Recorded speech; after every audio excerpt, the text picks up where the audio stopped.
Hello, everyone. Welcome to another episode of Age of Orlon. Today with us we have Group A, to which there are some exciting events planned. Obviously, there is the continuation of the Gladiator Arena, where you're doing the last round today, right? Yes. Hopefully. Hopefully. You guys better win. Yeah, you guys got, what, 56,000 and some change in gold riding on this next battle to see whether or not you see whether or not you win, because you either win and then the money gets divided up, I assume, between the four of you, with whatever is left, or I guess five, because including Vivi. Though there are two other major announcements for today. The first is actually in relation to one of my players. Unfortunately, after today's session, Sprixer will no longer be with Group A. This is due to scheduling conflicts, due to the fact that they now have a new job and don't entirely know the totality of their weekly schedule, to which there is a pretty good chance that they'll actually be back, assuming that their weekly schedule becomes more solidified and doesn't conflict with the current schedule of the campaign. But as of right now, that is a pretty hard maybe. Though at the very least, you are in like the perfect place for your character to go, no, I don't feel like adventuring anymore right now. Yeah. Yeah. I'm gonna set up an Etsy shop. Gonna set up an Etsy shop selling rope. Yeah. The other thing is that hey chat and players, remember when I said that today that this campaign is for adults? Today is going to be the first true actual introduction into it, not just some silly consequences here and there, like an entire town burning, the horrific monstrosities of fighting through some imaginary location inside of Nihun, or, you know, things of that nature. Things are going to get incredibly real incredibly quickly. I need an adult. You are the adult. You are an adult. I needed a separate adult. Snap out of it. We have to flank. Snap out of it. I need an adult to help me flank. But Lysander, we are adults. Bum, bum, bum, I'm not adult enough. And then for a mini announcement for today's music, for today's curated session music and whatnot, the first 30-ish minutes of the music that plays is canonically being played by and performed by Guava herself. Wow! I say this because anytime that I actually play music with legitimate lyrics, they are incredibly important. Oh, now I have to focus on lyrics. Thanks. I'm already fighting. Why are you making this harder for me? I mean, you can also just listen to it on your own after the fact to, like, pay attention. I'm just saying that it is relevant to everything. Regardless, is everyone ready? Because I am going to, I gotta switch the map over first. I gotta bring it over to these guys. And then, you know, I'll do the minor introduction of what you're fighting, as well as the initiative rules, so that when the music plays, the fight can just start right away. You know what I mean? Okay. Yeah. Fair. Right. Yeah. So, what you are fighting here is a lizard folk monk, a water genasi ranger, and a water mefling fighter. The lizard folk monk is armed with a tourney staff, so, you know, a two-sided weapon, meaning it being a staff means it is a monk weapon, meaning prepare to be hit a bazillion times. We need to flank that one, I think. And then there is the Water Genasi Ranger, who is armed with a crossbow, and then the Mefling Fighter is armed with a sword and shield. Okay. Okay. Okay. Okay. Yeah. Alrighty. Initiative rolls? What items are on like sections 1 to 6? I'll tell you that right after initiative rolls. So 3, 2, Okay. 1.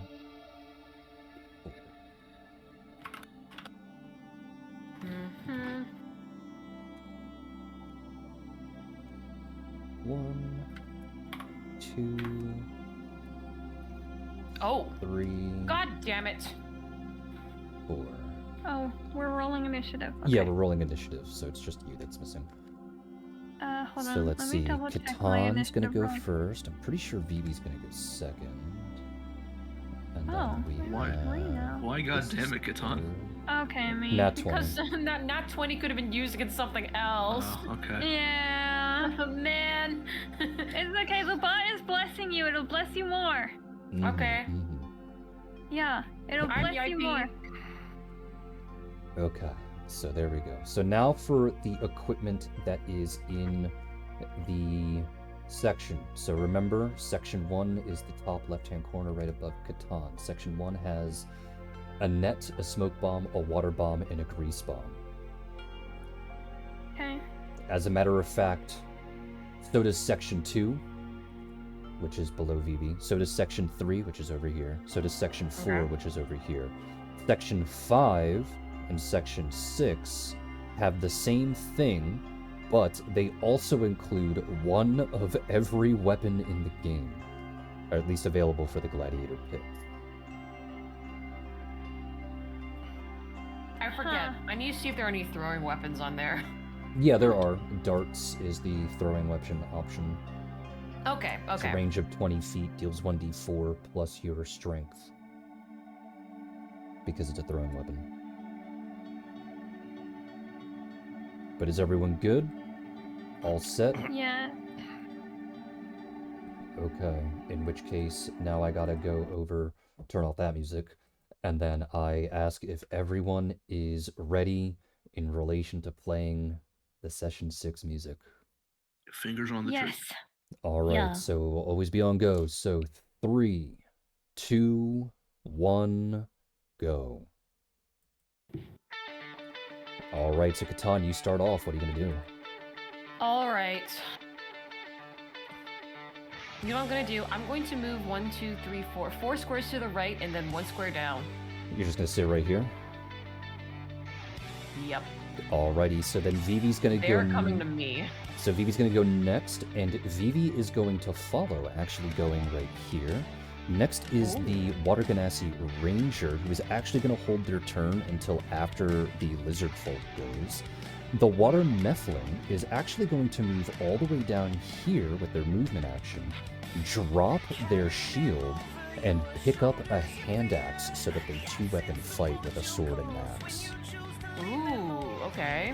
The Monk, however, is going to move right here and just sit there. They're not taking any more steps beyond that, which then we go back to the Ranger. The Ranger's going to move up here and attempt to attack Vivi, to which they roll with a plus 11.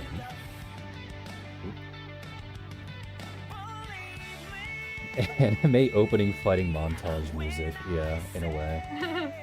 Alright, so Vivi, I think, gets hit I with think she a gets hit. 22. Yes, she does. Though I did forget to adjust her HP in relation to this.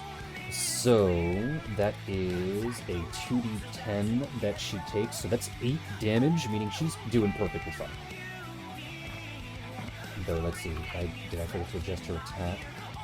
Yes, that's supposed to be a plus 9 for her. Alright. Okay, so then we go to Lysandra. What are you gonna do, Lysandra? Okay. Catan, don't be mad about me. I'm going to go down to the pillar and I'm gonna pick up a net. You're gonna pick Thing. up a net. Okay. Yes. Do you want I to have pick up anything plans. else? Because you can pick up Oh, two I can- things. I can pick up 2? Oh Yes. god. Because net equipping it and is a grease. different thing. So you want Net to... and grease. You're going to pick up a net, and you're going to pick up the grease. All right, perfect. Yes. So then we go back to Catan. Catan, what are you going to do?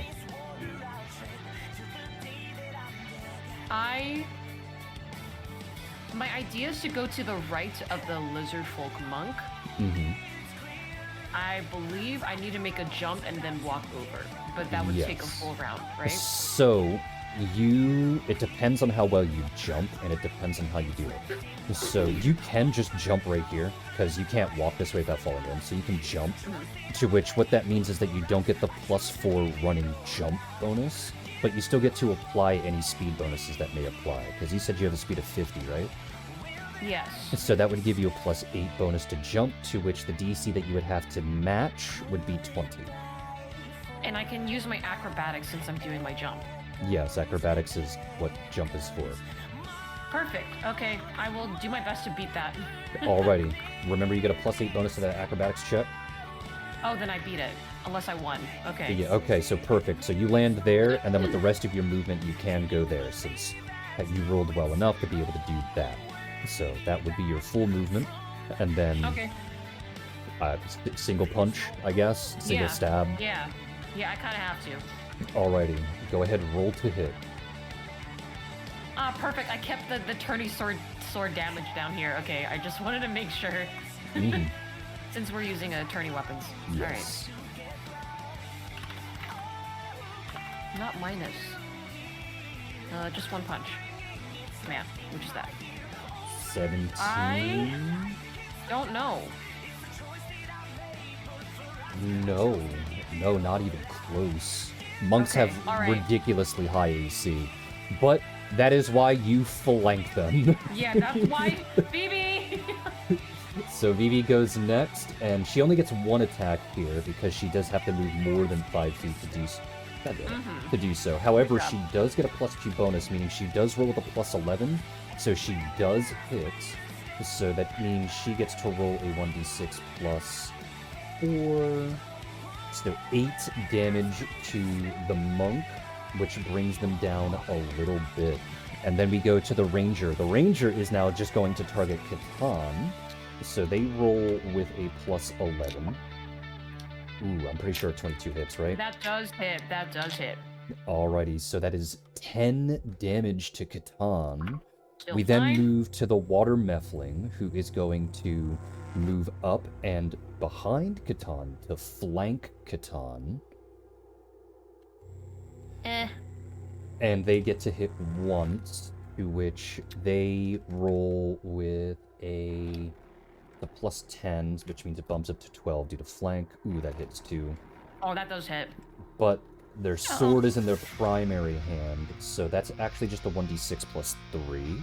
So only 7 damage, so you should probably be doing fine. And then we go to the Vile-Toothed Lizard, to which they're actually not going to try and flank Tom. They're going to start beating up Vivi. So they're going to do their full turning you staff, like multi-hit, flurry of blows stuff, in order to try and hit, which means they roll with a +12 as... Oh no, it's a +10. Yeah. So 1d20 plus 10. So it's 10, 10, 5, 5. Oh, I need to do 40, 20. I'll do a 3d20 after that. So let's see. So, we got a nat 1.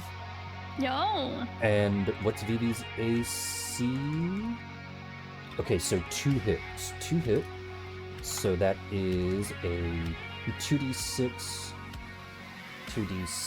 plus 3 plus 1 because they do not have double slice. So Vivi only takes 9 damage, which to her, that's okay. She's getting a little close to bloodied now because she is level 5 after all, but she's still doing fine. Don't worry, sweetie, you're doing a great job. And let's see what that crit fail would have been, because she might just actually not take 9 damage. Oh, they are dazed for 1d3 rounds. Oh my god, they are dazed for 1d3 rounds. Oh my god.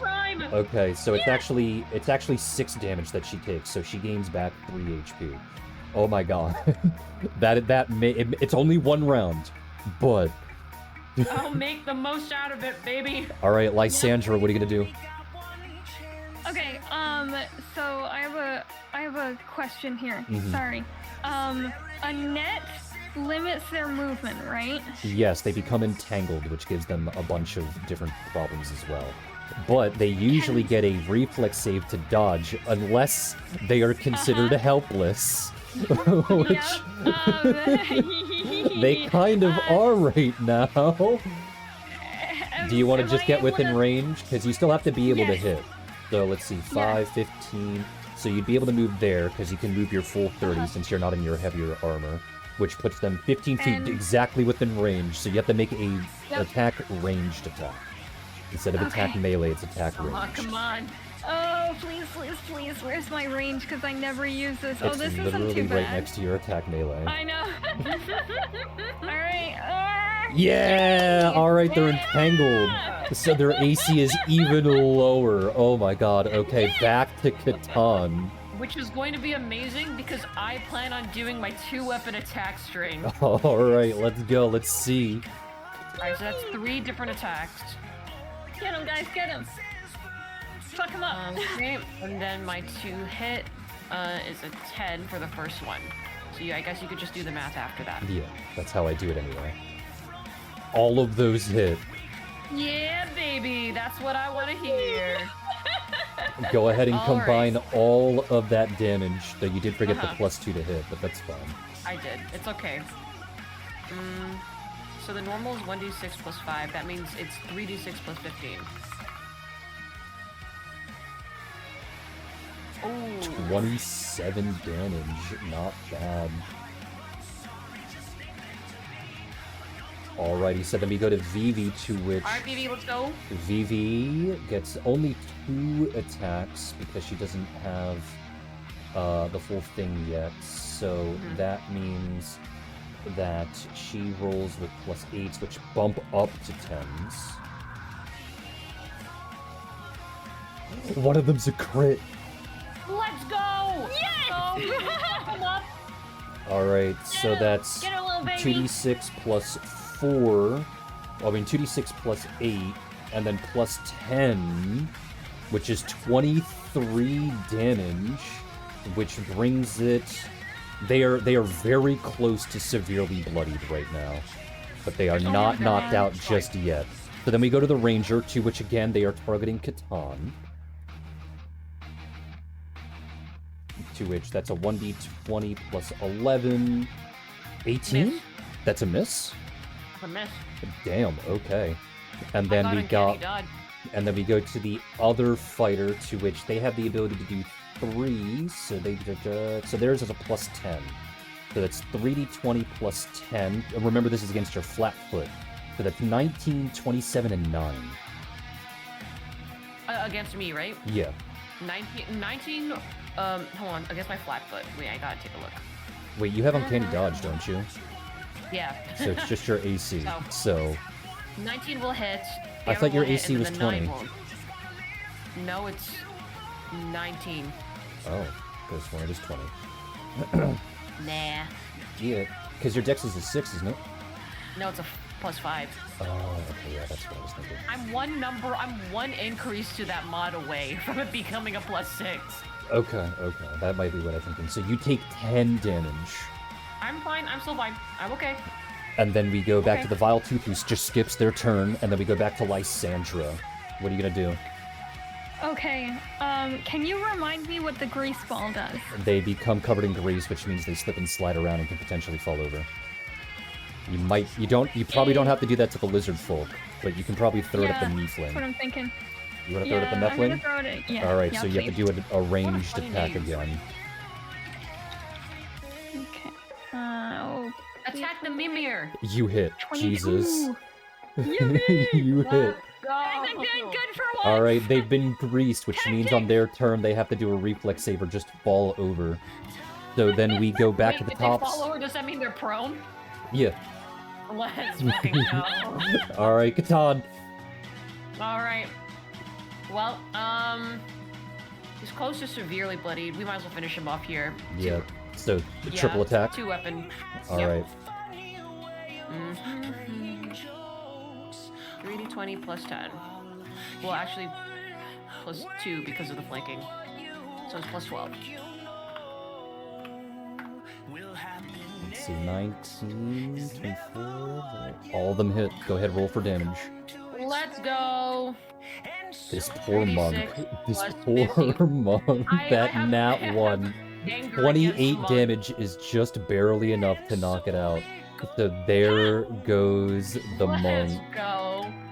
Alright, which Man, we means got we go lucky to on that one. Vivi, to which Vivi is going to attempt to do an acrobatics check to jump over Catan and this Miefling. Wait, hold on. Can I assist?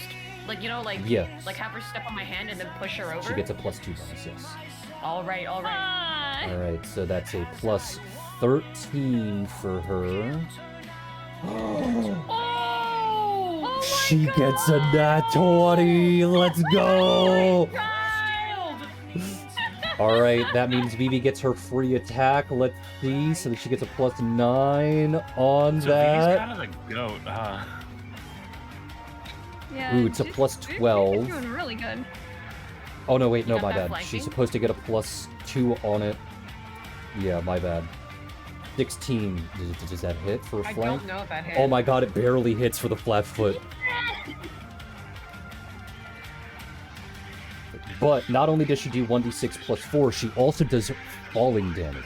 So that's 1d6 for everything. But that's jumping over the people that she was jumping over. So how tall is Catan again?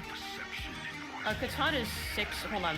I wrote this down. He's 6 foot something. 6'2". 6 foot. Okay, so that rounds up to 7. So that is an extra 7d6 fall damage on top of this Mephiling. So that is 31 damage to this Mephiling fighter. Jesus. I feel like after this we're definitely gonna have to go to some kind of training ring to refine some tag team combat. The Mephiling is going to... Oh, I have to roll to plus to hit for Catan, since they are viewing Catan as the... 29 definitely hits. Catan takes That will 11 definitely hit. damage. I'm fine. You're fine. Alright, and then we go to the 11 damage, I'm Mephiling still fine. fighter, to which the fighter is targeting Catan, since Catan has taken the most amount of damage here. Yes, So that is a 3d20, and they just get a +10 to hit for this. So, oh my god, they nat 1. What is it? Oh my god. It hits an ally. Okay, that doesn't apply. It doesn't hit an ally. -4 penalty on all attacks with this weapon, which means that drops from 15 to 11, and that drops from 17 to None of them 12. hit. Oh no! That's crazy. That's fucking crazy. All right, Lysandra, what are you gonna do? Oh, I was muted. Shit. Fuck. I'm just gonna have to jump across. I can't. You're gonna try and jump. actually. All right, Wait a so minute. Yeah, no, yeah, I'm gonna have to jump. all right, so we'll do this so that you jump diagonally. So so you have to roll an acrobatics check, which is based off of your dexterity if you don't have it, and then you get a +4 bonus on top of it. Okay. How's the crowd reacting to watching this one team? They are fucking losing kill their themselves? goddamn minds. Was that enough to get across? Yes, literally just my barely God. enough to get across. And then, Okay. but that does eat up your moves, so what are you gonna do? Yeah, that's okay. Do you want to start moving your way Um, towards the ranger since you think they got it? Yeah. Alright, so we'll go there, we'll move you that way, so Double that's move 30. me over there. Then we go to Catan, go ahead, do your You already know what I'm gonna three hit. do. Get him. Fuck him up. And then I'm still flanking, so that is a +12. You moved away from your microphone for that. Oh no, my audio's just dying, never mind. There we go. All of those hit, go ahead, roll for damage. I'm also gonna roll for Vivi to hit. She gets an 11 Oh, to that's hit. pretty low. And let's see. Oh wow, actually all of these hit. So 86 plus 8. So that's 31 damage to the fighter. They are now very close to severely bloodied. The ranger is once again going to attack Catan. Oops, that's not what I wanted to do. Arm dash counts as a miss.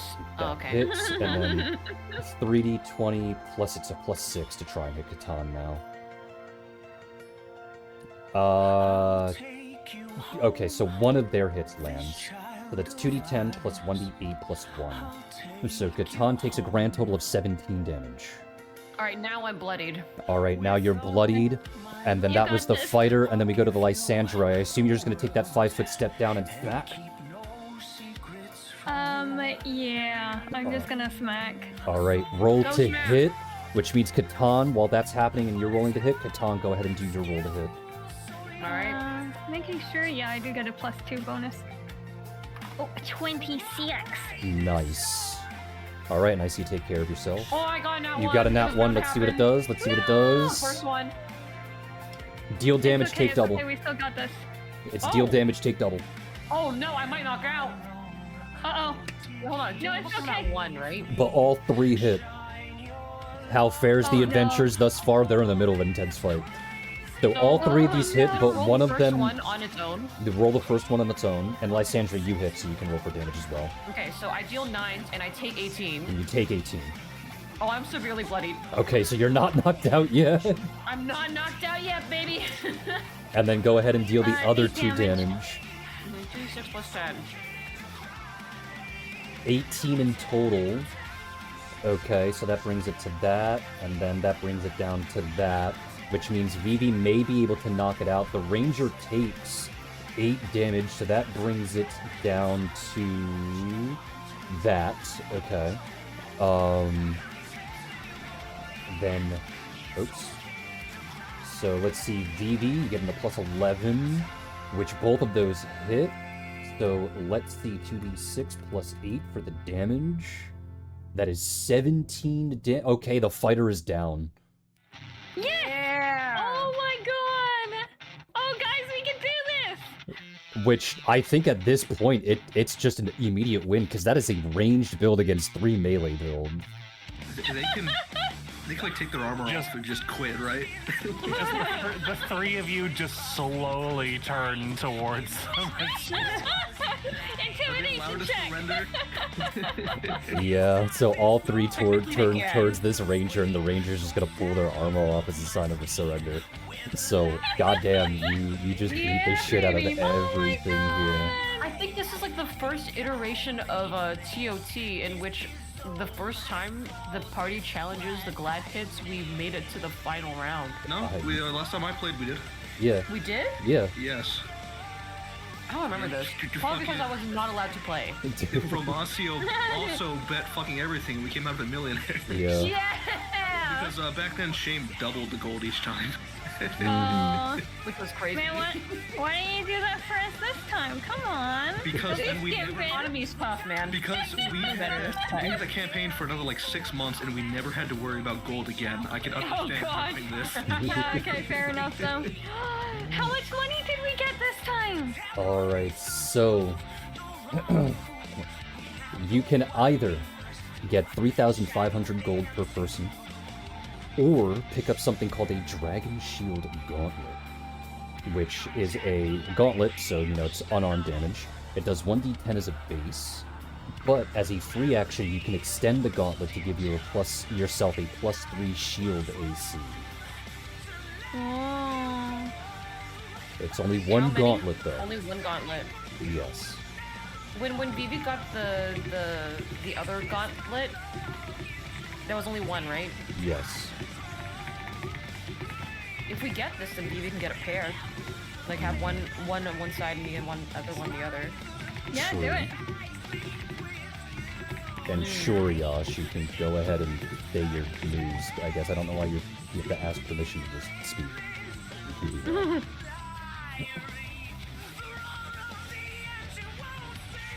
But, do you want to pick up the gauntlet and just give it to Vivi? Yeah. I say we should. I don't know what our winnings are, but it's got to be a lot. 84,000 and some change. Okay, yeah. We could only get this gauntlet by fighting in the arena, right? You pretty sure this- completed a rework of a revamp of all of 5th edition. Okay, nice. Good job. Unfortunately, I don't play 5th edition. What? Yeah, we're playing Pathfinder. God, did you hear me? It is cool though. And it is I said you admirable. had 84,000. I said you can only get these gauntlets via the Glad Pits, right? Correct. Okay, we should probably give this to Vivi. Alright. Yeah. She And to deserves it Vivi it after is. performing So that, as he's the falling three of steady. you are standing around in the arena, as the concert begins to slowly wind down and everything else, a progenitor of the tournament walks out, and you see this small silver crown, almost like a tiara, sitting atop of a small red pillow, to which it walks out to the three of you, and they say, "The Oracle said to gift you this once you were done," to which she hands it over. So which one of the three of you do you want to carry it? Catan, Lysandra, or Vivi? I mean, I'll carry it since I'm the pack mule. Or wait, am I putting it on or am I just carrying You can it? carry it. You can wear it if you want. It's just carrying it. I'm gonna put it on my head. No, I'm kidding. I'll carry That's it. fine. It's That's fine. fine. Yeah, put it on. That's okay. Okay, I'm putting it on. I'm All right, gonna it's be this, the princess. it's this silver little crown. Good job. Good job. Oh, Good job. yippee! I was so pretty. And then, as Catan, Vivi, and Lysandra exit the gladiator pits, meeting up with Samson, Robson, and Zidiev, not far from the participants' corridor, to which, obviously all of you have a minor celebration in the recent victories, as well as everyone being rich. It's a mixture of praise for the fight itself, but of course, some of you are a bit more fixated on the amount of gold that you recently acquired from your bets, all 84,000 and some change of it. And now, with your new golden hand, I assume all of you would be, making your way down to the shopping district, right? Sure. How much do we get? How much, like, is it? Oh, per I'll divide person? it up later, because you're not going there now. Okay. Okay, thank Trust you. me. But I Okay, assume thank you would all be making your way towards the shopping district, yeah? Yeah. Yes. Alright, however, unfortunately, for all of you, you get maybe 3-4 blocks away from the gladiator arena itself before all of you are accosted by Guava herself. She grabs the coattails of the nearest person that she Hi, can Guava. find before stamping around at the ground, screaming, "Defiler. Great and honorable Defiler. You must pay back your debts and your dues." And she just repeats that a couple of times, pointing at each and every single one of you as she does so. Well, happily. How much do I owe you? Or are you gonna, reach into your coin purse and that type of stuff? Well, yeah, if I have to pay back a debt, may as well. Alright, so as you reach into your coin purse and everything else... I can't say no to her. I mean, you can. It's very easy. But, Samson can't. But as you reach into your coin purse and you try and start pointing out coin and you start counting it out and stuff like that, she interjects with her own sash. She slaps at your hand and starts to yell and throw a tantrum like an actual child. And she says, "No, not that. Ew. Terrible color. Evil. You think the Taras can be warded off with such a lack of luster? It's the wrong color. You're the wrong color. No, he would thrive in it. He was born in it, molded by it, probably stuck his dick in it. No, you must repay the proper way." And that would be... Please don't say blood. Please don't say blood. Please don't say blood. Please don't say blood. Well, if blood is the price to pay, then you gotta pay. That's just It's gonna be kinda yours. how it goes. To which Okay. I am not paying Guava, blood. to which Guava will groan out in major annoyance before pointing again at Samson and says, You know the truth of the story of the tale of the visage of the Hydra. You were there when it bit the toe of the Edelin, trying to steal the power of the dragon. Clearly you fucking don't. So she starts to stamp around again, complaining and groaning, and then she pulls out her instrument, flips it around, and shows everyone the back of it. She says, "Mine. I have hundreds, maybe even thousands of little stardusts with my very name etched into their soul. One is here. You will help." And you can all roll for perception here. Okay. Yeah. What the fuck is she on about? In the bot channel, not in the fucking general. I cannot keep doing this. Oh, where the fuck is my perception? It's Here we on go. your character sheet. You think I lady. would? No, it's Oh, sounds thank God, like an dirty 20. Egyptian tablet somewhere off in presumably Egypt. Nat 20! Yo, not 20! Man, you Let's were go, Ripple! going out on a high Yeah. note. Alrighty. So, you all do your best to try and get a good look at this instrument. We'll go off to the high. But it's still rather difficult with Guava flailing about like an angry bird. You all pass, by the way. And so all of you can see a letter R, like etched into the instrument itself near the neck of this instrument. However, the rest of the word is impossible to read due to the fact that Guava's hand covers the rest of whatever may be there. So you can't tell if it's a moniker, someone's name, a manufacturer, but it does catch your attention. Guava then quickly deposits her instrument on her back before pointing at everyone near simultaneously, i.e. she uses her index finger and her pinky to point at two, and another index finger and a pinky to point at another one, and then she points at someone else with her foot, and she points at someone else with her ear. To which she then starts ranting again, and she goes, assist, claim, you'll the tide within the light of the shadows, and you will have your just reward. Her eyes then slowly scan the environment, to which everyone who is watching can see that her eyes isn't actually scanning, they're just swiveling back and forth in rapid succession. She then starts to rant again. I must find my Vin, the violence of the ventricle within the victim of Avernus. It's here, viding from the city. If you can't remember, the vine will be the noose, and the vorse can be the versatile of my Vin. Of course, none of her words make fucking sense to any of you, to which she then suddenly shouts out, vanity, before pointing in 4 directions at once.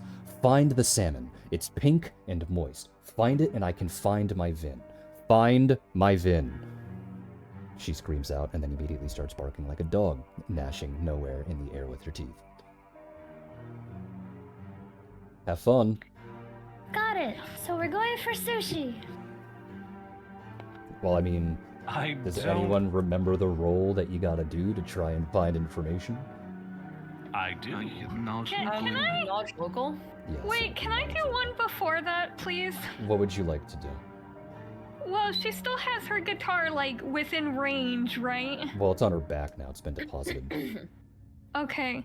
Can I, like, go and look at the guitar a little more, but with an Arcana check this time? Or Psionics or something? I guess Arcana would be the most appropriate. You can do that. Everyone else, I Okay. guess, you can go ahead and roll Knowledge Local.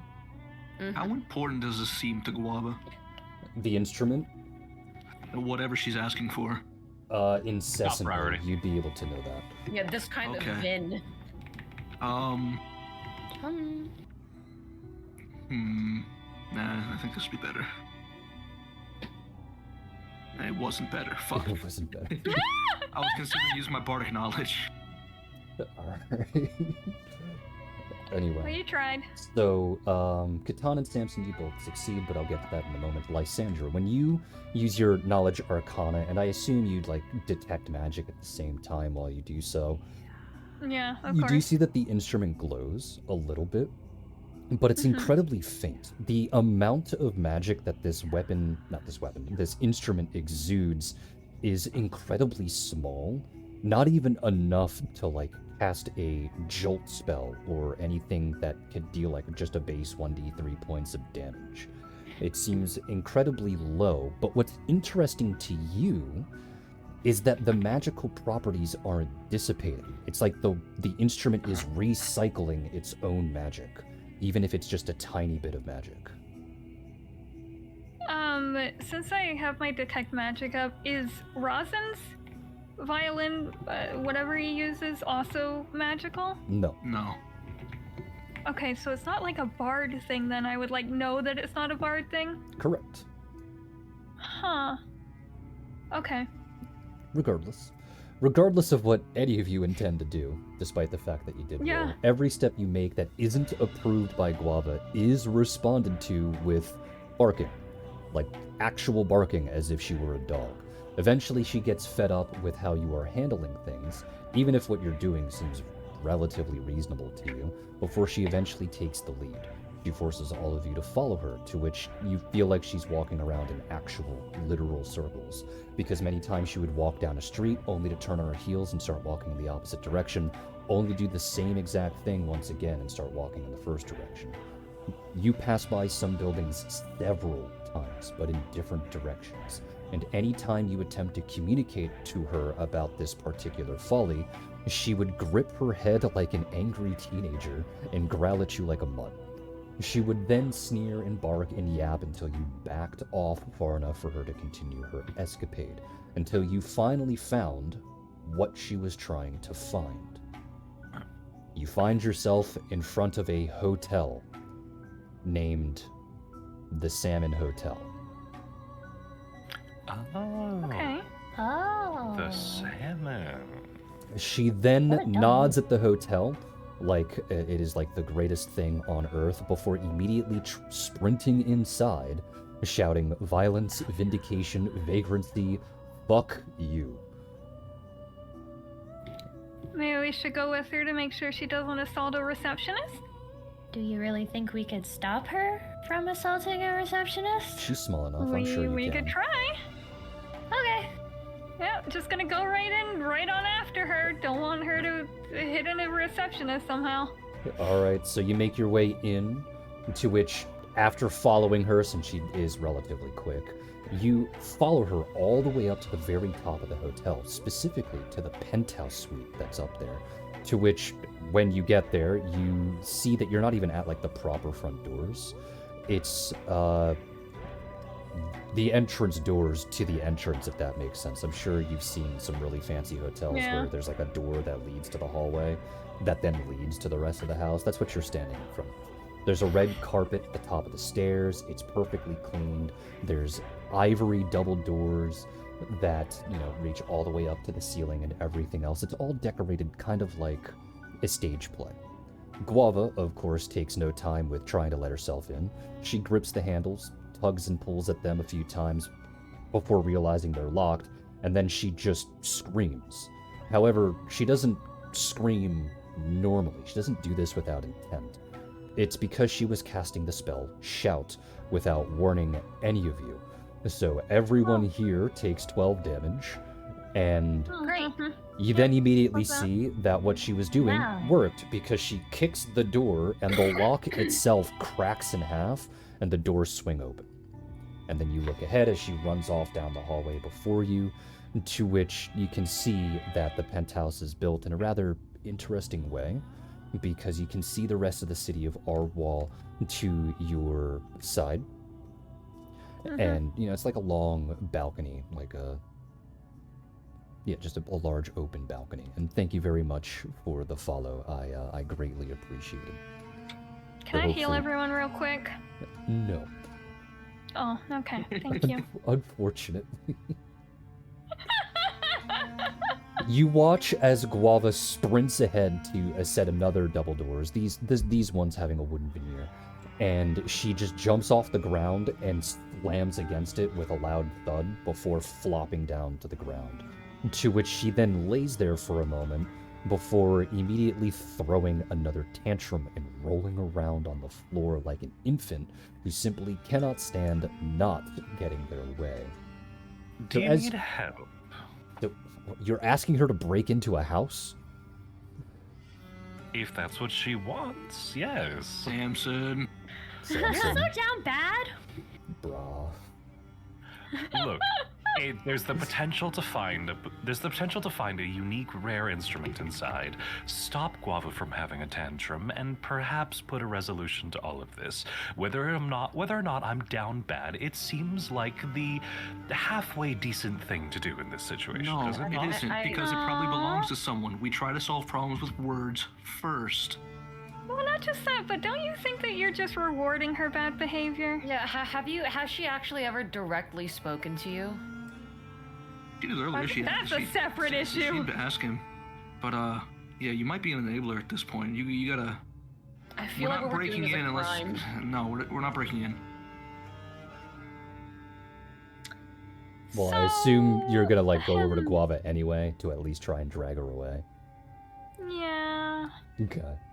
So as you then make your way Yeah. down the hall, you know, probably roughly to halfway down this balcony hallway thing to where Guava is, the door that she's beside opens, and out steps a rather prude but dashingly dressed drow woman.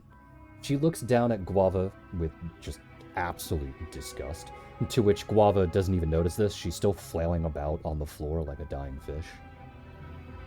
And when this drow looks past Guava and up at the group, and then past the group to her broken door. Her eyes then go back to the group before they curl a bit in anger. And she goes, "Who the hell are you? And what the hell are you doing on my property?" She demands this as she steps out of her home, closing the door behind her, and tightens her hands as she's about to cast a spell. However, before any of you can answer properly, Guava leaps up from the floor, grabs the drow by the collar, and starts screaming and shouting. She says, You have it, my vain, my vigor, my violent, my vagrant, my, and then the drow pushes her off in such a manner that Guava's head smacks rather hard against the ground. To which the drow responds with, "Get off me, you filthy degenerate." Gonna slide forward, pick Guava up real quick. You're not even close enough for that yet. Damn. However, Guava responds with some rather unseen possibility, as in, she responds coherently for a moment, saying, "You have my instrument, give it back." But this doesn't last long before she starts screaming obscenities in her usual incoherent fashion, saying, "The slime of midnight won't come quick enough for you, foul demon. I'll rip out the taste of your forbidden fish through your asshole, and then I'll rip the salt from your left lung out through your feet. I'll feed you to the cow's gods, Defiler. I will violate you in the ways that you have varnished my vin." What our eccentric little friend here Hold is trying on. to say is okay. The drow then simply responds by dropping a fireball directly on Guava, which causes the little rabbit to fling back against the nearby rail of the balcony. The damage itself doesn't seem too devastating, but Guava barely reacts to the situation at hand. Instead, she simply curls around herself, screaming and crying, and then saying over and over again, "My vin, my vin, my vin." To which the drow then turns to the group and demands to know who the fuck you are, casually threatening all of you as she preps another spell. To which she says, "You better not be with this vagrant, or I will have little qualm with incinerating all of you." Wish I Right. had my undrow your drow spell right now. Samson will take off. Oh, sorry, I had Samson. Rosin will take. I'm not Samson. You are I'm Samson. No, I'm Samson. I'm Radio Rosin. Rebel. No, Rosin I'm will- Radio Rebel. Goodness. Rosin will take off his hat and try to give a formal bow. Apologies for the intrusion. We were actually trying to get Guava to settle down a bit. She seems to think that you have an instrument of hers. She looks very confused at the group, to which she'll say, "I don't have an instrument." To which all of you can go ahead and roll sense motive. Okay. Yeah, well, I love sense motive. Why did I say that like a fucking country ass hick? I feel like Maybe it's Because because you're you are secretly a a hillbilly. country ass hick. Oh. Alright now, folks. Let's get this sense motive done. Ooh, some really high rolls here. And then me. Country ass hick doesn't do sense motive. Sense motive from the other two? Ooh. Oh no, Samson's even worse. Samson is currently head over heels right now. He doesn't know what's going on. He's too busy, bowed over, staring at Guava, making sure she's okay. He is not So, even like, paying Guava attention eats to the a drow. fireball. We don't know what level this drow is, but at the short end of the stick, this drow just cast a 3rd level spell, point blank at Guava, and Guava ate it. Yeah. He's too busy staring at Guava to even remotely acknowledge the drow. He's concerned. Well, the only two that passed were Rosin and Catan, to which you can tell that she is lying. With all due respect, ma'am, you look like a very well-cultured woman who likely is a collector of fine goods. I've worked many times with people like you in the past. Are you sure you might not have any instruments in your collection? Not a single one? She is hesitant for a moment, but she can see that you saw through her bullshit, and she sighs a bit, looking over at Guava for a moment, and says, doubtful that it's hers. It doesn't have her name on it. You said her name is Guava, right? Correct. Correct. She then goes Does the back name- into her house and comes back a couple of minutes later, to which she's holding a violin, to which all of you can go ahead and roll for perception. Oh boy, I love perception. While Sin just evaporates on immediately Never mind, I don't love perception anymore. from hearing this. Yeah, Sin that just was evaporates. Stop making me sad! Stop making me sad! Well, Alright, so all of you succeed, and when you look at this particular instrument, you do see that it's a violin, but you do see that there's something a little off about it. It seems a little heavier, it's made out of slightly different material, and then Lysandra, since you would have done the same thing anyway, you can see Detect that magic. with Detect Magic and your Knowledge Arcane and whatnot, that it functions just exactly like the other instrument that Guava has. It faintly glows blue, it has some magical properties to it, and it seems to cycle its own magical properties so that it never runs out. does it also have an R on it? No. Does it have the inscription on it? When she flips over the instrument to show you that the name on the instrument isn't Guava, it instead reads a name, Alice. Alice. Alice. To which, when she speaks the name out loud, Guava throws a massive tantrum. She kicks off the floor, kicking the drow in the shins, which causes the drow to drop the violin, and it slides across the room towards, I'm gonna roll a 1d5. 3. It slides across the room towards Rosin. So Rosin, it's basically right at your feet. What you gonna do? Rosin will pick it up carefully, see if it's damaged at all. Oh, To no. which, when that happens, Guava immediately just becomes a violent beast, and she charges you. Should've left it on the Catan will ground. step in front of Rosin in To an which, attempt to just, block Guava. all right, go ahead, roll a 1d20, just a flat 1d20. Okay. Oh boy. 17? Okay, so you block, you station yourself kind of like a linebacker, to which Guava just slides underneath your legs, Damn it. kips up from there, to which she'll then make an attack roll, to which her attack roll is a plus 10 right now, to which would a 17 hit Rosin. No. Guava, we're Okay. trying to help. She kicks up, attempting to effectively kick Rosin, and misses, to which Rosin, you step backwards, presumably into Lysandra, because you're a cleric, you would probably step in at this point, right? Yeah. Are you gonna try Rosin? and grab the violin from Rosin? Yeah. I'm going to grab the violin. I'm gonna hold my hands out to Rosin. Can you give me that? Are you gonna hand For it just over, a moment. Rosin? Rosin isn't very. He doesn't have a good grip on it. Like I said, he's carrying it very carefully to see if it's damaged. So you can just take it. Okay. Yeah. So she's, Rosin, she's you gonna take it. you hand it off, to which Guava, again, like an absolute beast, crawling around on all fours at this point, zips around Rosin, but instead of trying to attack Lysandra, just starts crawling up her body. To which I presume your immediate reaction is to now hold the violin above your head. Yeah. Lysandra's gonna hold it above her head, and she's going to. Well, I guess she can't really see Guava because she's just crawling around like a fucking centipede. But she is gonna say to Guava, Guava, can you tell us who Alice is, please?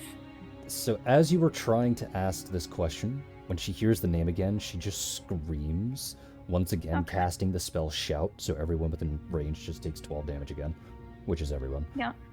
To which she then climbs up onto your shoulders, reaches for the violin, and as you pull the violin away to try and at least get her attention, her body touches the crown that's on top of your head. And love both of that. you immediately pass out. Oh, love that even more. So both Lysandra and Guava are now on the floor, completely unconscious. And I guess since you hit the floor, the crown just kind of falls off and lands on the ground between the both of you. Sure. Can we do some kind of check to figure out like why they knocked out?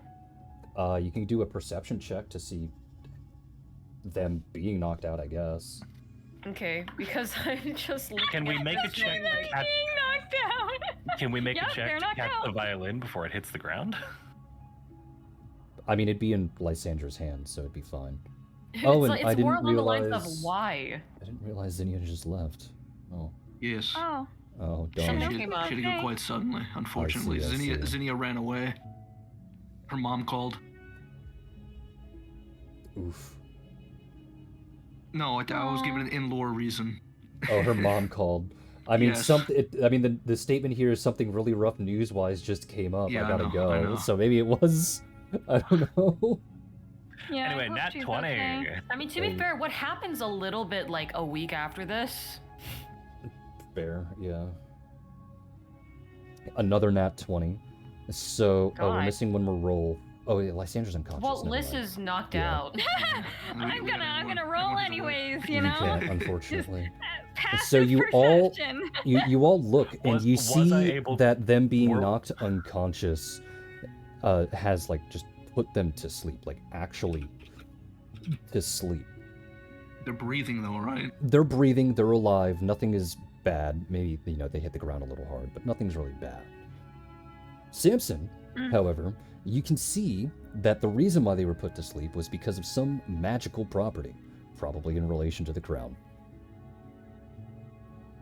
Are you going to share that with the class? So the crown's got some spooky, mystifying enchantment. There's magic that has knocked the both of them right on out. Okay, don't touch the crown. Got it. Are you gonna touch the crown, Samson? Samson, please do Well, not touch the Samson, crown. We have business to handle first. Do it. Before he does Do anything, it. he's gonna pick up the violin and put it on Guava. Just like place That it on lady's- her unconscious lady's body. Just sitting here watching. Just kind of like tuck it into her arms so that she has it. Then he's going to attempt to pick up the crown. All right, Samson. The Samson. moment you touch the crown, you fall unconscious. Samson, that was stealing still. So now we have 3 people on the ground. Oh, Catan bad is idea. going to look at Razin, and I'm assuming Razin's just gonna look at Catan, both of which I'm assuming look very tired, and then Catan's just gonna go, We're gonna give this violin back, okay? I don't want to be an accessory to a crime just yet. The drow, having watched all of this, is legitimately terrified of everything that just happened, and she goes, "You know what? It's not worth the trouble anymore. You can." Okay, well, as long as can you're not keep it, gonna report okay? us, we're going to try and deal with this. Sorry, ma'am. Sorry, ma'am. We're very Sure. sorry. You know what? Just leave me the fuck alone. She goes Okay, back into yes. her house and closes the door. Very sorry. Catan's just gonna be like rubbing his temples and going, Vivi, you're strong enough to carry one of these 2, right? Don't touch the crown, baby. Don't touch the crown. She picks up Guava. I got this. Okay, alright. Holding I Guava think like a Vivi might stuffed be animal. strong. I think Guava might be stronger than Razin. Razin was hoping he can carry Guava.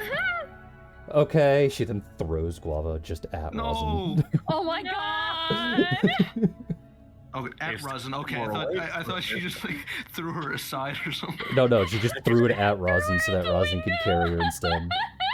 If Samson were awake for this, he'd be mortified right now. She goes, "I got the monkey," and then she picks up the monkey. Okay, alright. I'll carry Liz, okay? We'll just All right.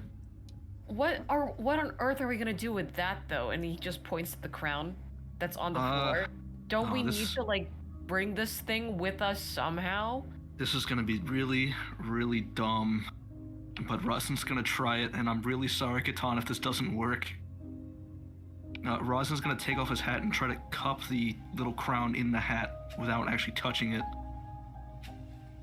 Acrobatics? I think acrobatics would work Okay. for that, right? Oh god, please don't Great. nat one.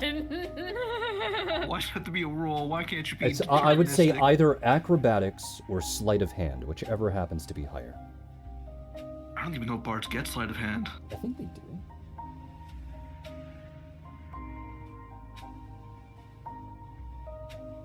I don't have it, so Well, whichever's higher, I guess. great. Catan, I'm really sorry if you have to carry an extra body. Be careful with the violin. The wood can chip easily.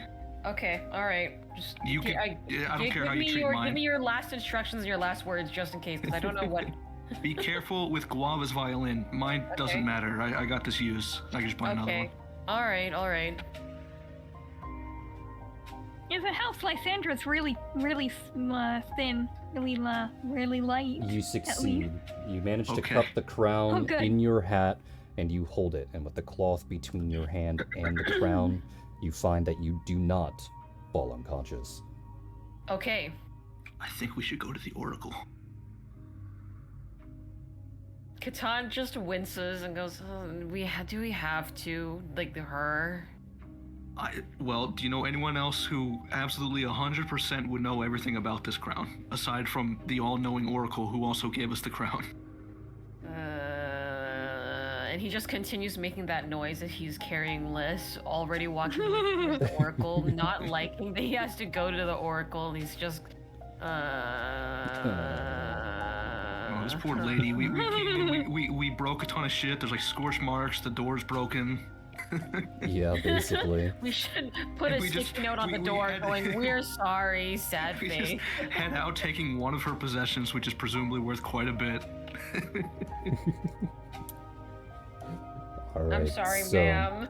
You make your way through the city carrying 3 unconscious bodies, and you eventually make your way back to the Oracle, to which when you arrive in her sanctum, you see that she is laying across the circular concrete slab, just laying on her side, playing with some small magical appliances in front of her for entertainment as she awaits for all of you to arrive. And when she looks up upon hearing your footsteps, she goes, "Oh, you're a little later than I expected, but hello." We had an errand to run, apparently. "Oh, I know. How was it?" Not good, but it got done.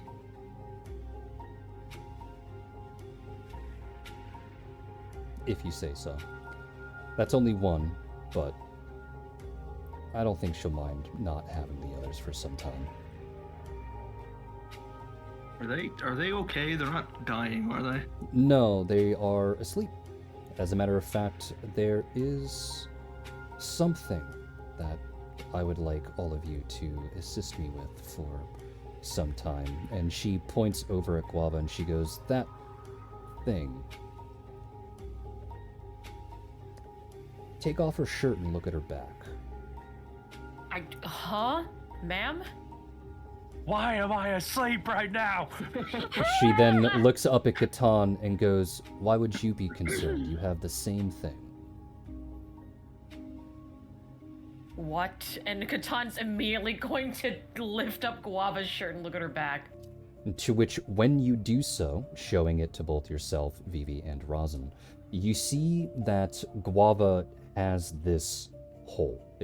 The best way to describe it is that it's a hole in her back, but it's scarring at her skin. It causes distortion. You can see the crumpling of skin, flesh, bone breaking around it, and everything else. But there's also cracks lining the outside of this hole as if they would be veins, but unlike it being red or even the traditional blue of how blood looks like before it even breaches any form of oxygen, it seems magical in nature because it's not just blue, it's luminescent blue. Hey, Catan? Catan will just turn to you, Rosin. The Oracle mentioned you were hiding something from us earlier. Is now maybe a good time to explain what this is? If it were, then it would probably be better if everybody were awake. But what is this? This is an endless expanse. I don't have this. To which the Oracle will say, go ahead and touch it and maybe you'll figure it out. What the This is a weird day. It can't get any weirder than this. Whatever. Sticks his hand in.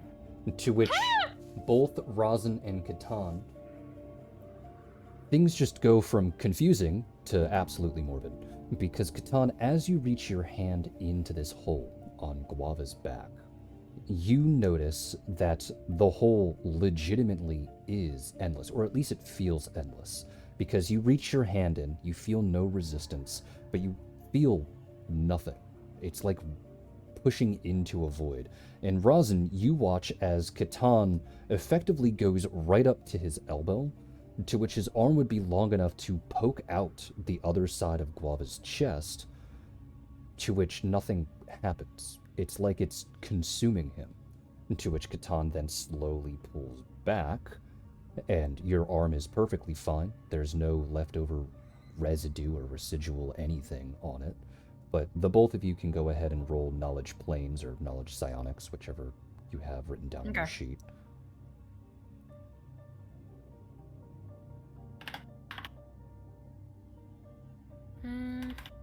Planes are psionic. Okay, there you go.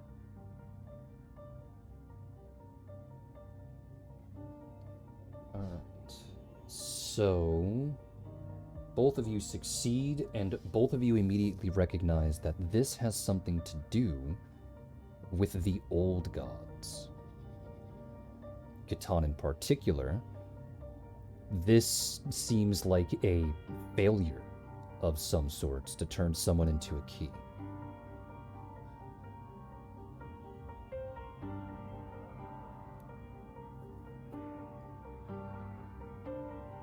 Catan will just stare at all of this and then stare at his hand and go,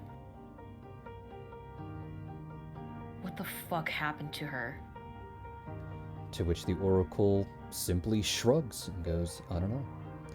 See, the most concerning thing about being an Oracle isn't necessarily the ability to read the future.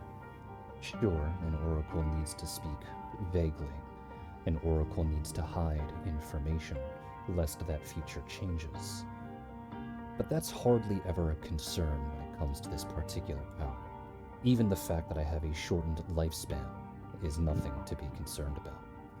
What's concerning is that she, and she points over at Guava, cannot be read at all. And the only things that cannot be read by my powers are the new gods and the old gods themselves.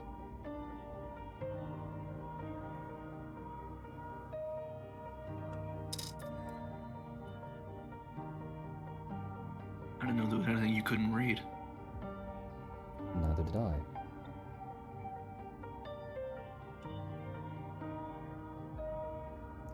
But what I felt in all of this was that the future would read that this endless void would eventually breach my sanctum, to which I have set up a couple of defenses for it, hence the crown over there. But the crown is also being used as a way to try and ascertain what may or may not be going on. If you're curious to watch yourself, go ahead and touch the crown. Though I suggest that at least one of you stays awake, just in case things go bad.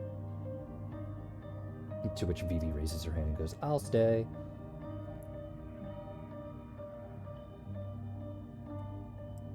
Vivi, you're a good lass. I guess we'll gently place the crown down on the ground from out of his hat, and I guess comfortably lie down next to it, and then just touch it. To which, Rosin, the moment you do, you immediately pass out.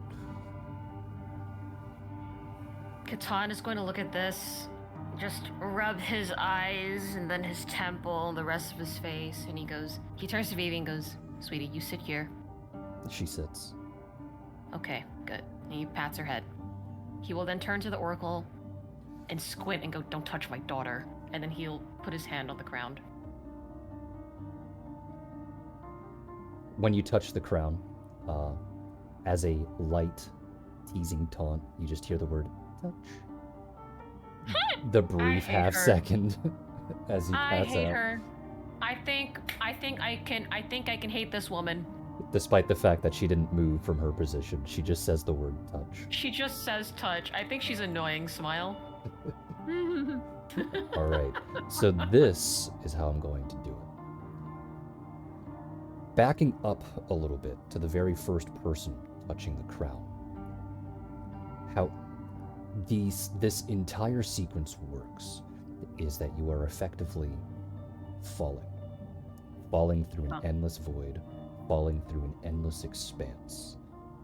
But yet there's no resistance. It doesn't feel like you're constantly plummeting. But yet you know that you are. Every single time someone else touches the crown, the world around you starts to light up, adding extra colors, shapes, smells, everything, before eventually you find yourself in what looks like another dimension. But yet suddenly, your perspective immediately shifts. While you already know that you just see the world in first person, you become painfully aware of this fact, especially since all of the movements of your body that you take are not your own. Almost like you are being forced to participate in something. And what I'm going to do here is I am going to DM people and distribute these things to all of you rather randomly, though I do need to turn off the dice roller so that I don't actually reveal any DMs, to which I would like all of you to go ahead and roll a 1d3.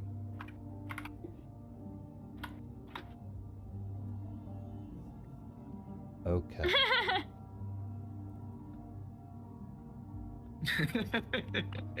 Oh my god. Well, All right, 3, 3, 3, and a 2. All right. You know. So, Man, Samson out here just Samson- can't get shit. Samson, you get this one. You can go ahead and open it up, but don't read through it just yet. Okay. Catan,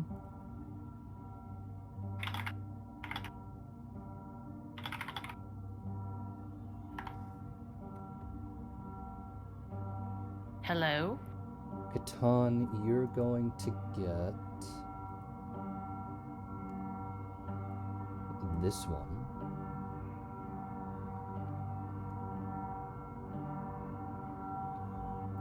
Which means Lysandra, you get this one. Oh no. You get this one. Gimme. Ooh, the ambiance on the music track making me real uncomfortable. That's the whole fucking point. And then, Rosin, you get this one. So let's see. Samson got 2, Catan got 5, Nyx got 1, and Ajf got 4. Okay, perfect. So, I'm going to go to the bathroom. What you four are going to do is read your stories. The order is going to be as follows. Like read them out Rosin loud, is or- first. Lysandra Okay. is second. Catan is third, and Samson is fourth. You are going Okay. to read the thing that you got out loud for everyone to hear. So, Rosin, Lysandra, Catan, Samson. I'm going to go to the bathroom. I'll be back. Okay? Okay. Yeah. Okay then. All right, is everyone fucking ready? I guess. Go ahead. Yeah, do it. I gotta. You give me a sec to put this on another document because it looks weird in Notepad. Okay. Does it though? Yes, I don't like having to scroll horizontally every 10 seconds, and my eyes are too bad to zoom out. Oh, oof. So. Oh, it's formatted perfectly for Word. Of course it is. Okay. Well, I know that's not mine. You come to in a hallway with the ceiling so high you can't even see it. You can feel someone grabbing you by the back of your shirt and dragging you to an unknown destination. Your heels scrape against the cold stone floor, and when you look forward to try and figure out where you are, you notice that the apparent hallway you're in has no end, and you're wearing rags. In the background, you can hear a soft humming. It sounds melodic, and the tune is catchy, but as catchy as it is, it feels eerie. As if the tune being sung was originally meant to be part of a ritualistic scripture. You try and turn your head to look behind you, but you can't seem to turn your neck far enough as you're helplessly dragged to an unknown location. You fight in vain against the force or person dragging you, and when you finally tire and give up on the notion of freedom, you start to notice a mumbling from behind you, in the direction you're being pulled. It's soft at first, like a whisper. However, it gets louder and louder. Soon, you're able to parse the words being spoken. This is your role. This is the part you play. Do this for your blood. Blood runs thicker than water, are the words you hear, chatting over and over and over again. Soon, you are brought to a large room with cloaked figures, and swiftly you are smacked against the hard, cold marble and blinded by a bright spotlight that shines so harshly on you that you can't see anything beyond it. Once the pain subsides, and you can finally see again, you feel another texture to the marble from under your fingers. Wetness. Looking around at this marble platform, you can see the distinct dark red of deoxygenated blood pooling around you and staining your chest, hands, and chin. Before you can even say anything, you feel someone push down on you hard, and your chin smacks against the marble as your arms and legs are cuffed to the table. You try to move, but it's all for naught. A shadowy figure approaches you, and you can barely see their outline as you blink away the blood that splashes into your eyes. The figure gently lifts your chin, as if in a motherly manner, despite the situation you're in, and it speaks with voices of masculine and feminine, overlapping one another. Your family loves you, and you love your family too, don't you? This is what must be done. You open your mouth to convey your rage and confusion, but instead of words leaving your lips, it's a scream. A scream in pain as you feel what you imagine to be nails digging into your back. The chanting gets louder until it's a shout. Your eyes brim with tears as you're praying for it to be over or for death to take you, whichever comes sooner. And then, nothing. No more pain, no more noise. And when you open your eyes, you are greeted by a white room, or maybe a white plane. It's everywhere, and you can't tell where the ground meets the wall. It seems like an endless expanse, until you see a singular dot in the distance. Then the dot grows bigger? No. It's getting closer. The dot shape morphs into that of a large, unblinking eye, staring directly at you. You try to maintain eye contact, but it grows difficult when you notice other eyes popping up in your peripheral vision. Soon you are surrounded by eyes, big and small, all eyeing you up like a predator sizing its prey. Behind you, you hear faint whispering. But every time you turn around to see who is whispering and what they're whispering about, the voices seem to move behind you. No matter how fast you try to turn around, it's always behind you. When the whispering gets louder, your chest feels tight as you can finally make out what's being whispered. Choose. Choose what? You have no idea. The eyes start chanting choose, choose, choose, choose, until two booming voices from behind you say choose, loud enough to cause a ring in your ears. Instantly, the eyes disappear, and when you turn around, you stand face to face with two figures. The one to the left is a slim humanoid figure with deathly pale skin, black armor, and a large, gaping hole where their face should be. There's a platinum halo with web-like spigots going toward their head and black ethereal wings that turn to shadow at the feather tips. In their hands, they wield a sword coated in blood. On the right, there stood yet another humanoid, but this one had 4 arms, a pair of long horns, and the back of their skulls seemed to crack open with light bursting out from the seams. They adorn light armor, wielding a golden sword on one of their hands and a scale with green fire in the other. They both look down at you, and even though one of them doesn't have a face, you can feel both of their gazes piercing into your very soul. Choose, the one with horns boom, your life or theirs. Choose. Now the one with no face speaks, and their every word weighs on you like slabs of cement. Your blood have been with us for eons. You dare betray us now? They go back and forth, goading you to make a choice, and regardless of whether you sway one way or another, they weigh on your body, crushes your lungs, and you find yourself unable to breathe. You eventually crumple under the weight. Your eyes begin to close as you feel the sweet embrace of death wash over you like waves crashing against sandy shores.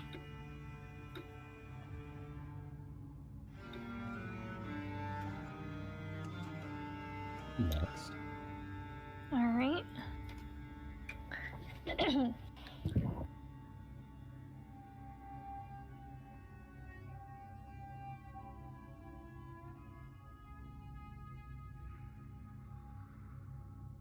You're supposed to read out loud. Wah, I was muted. Okay.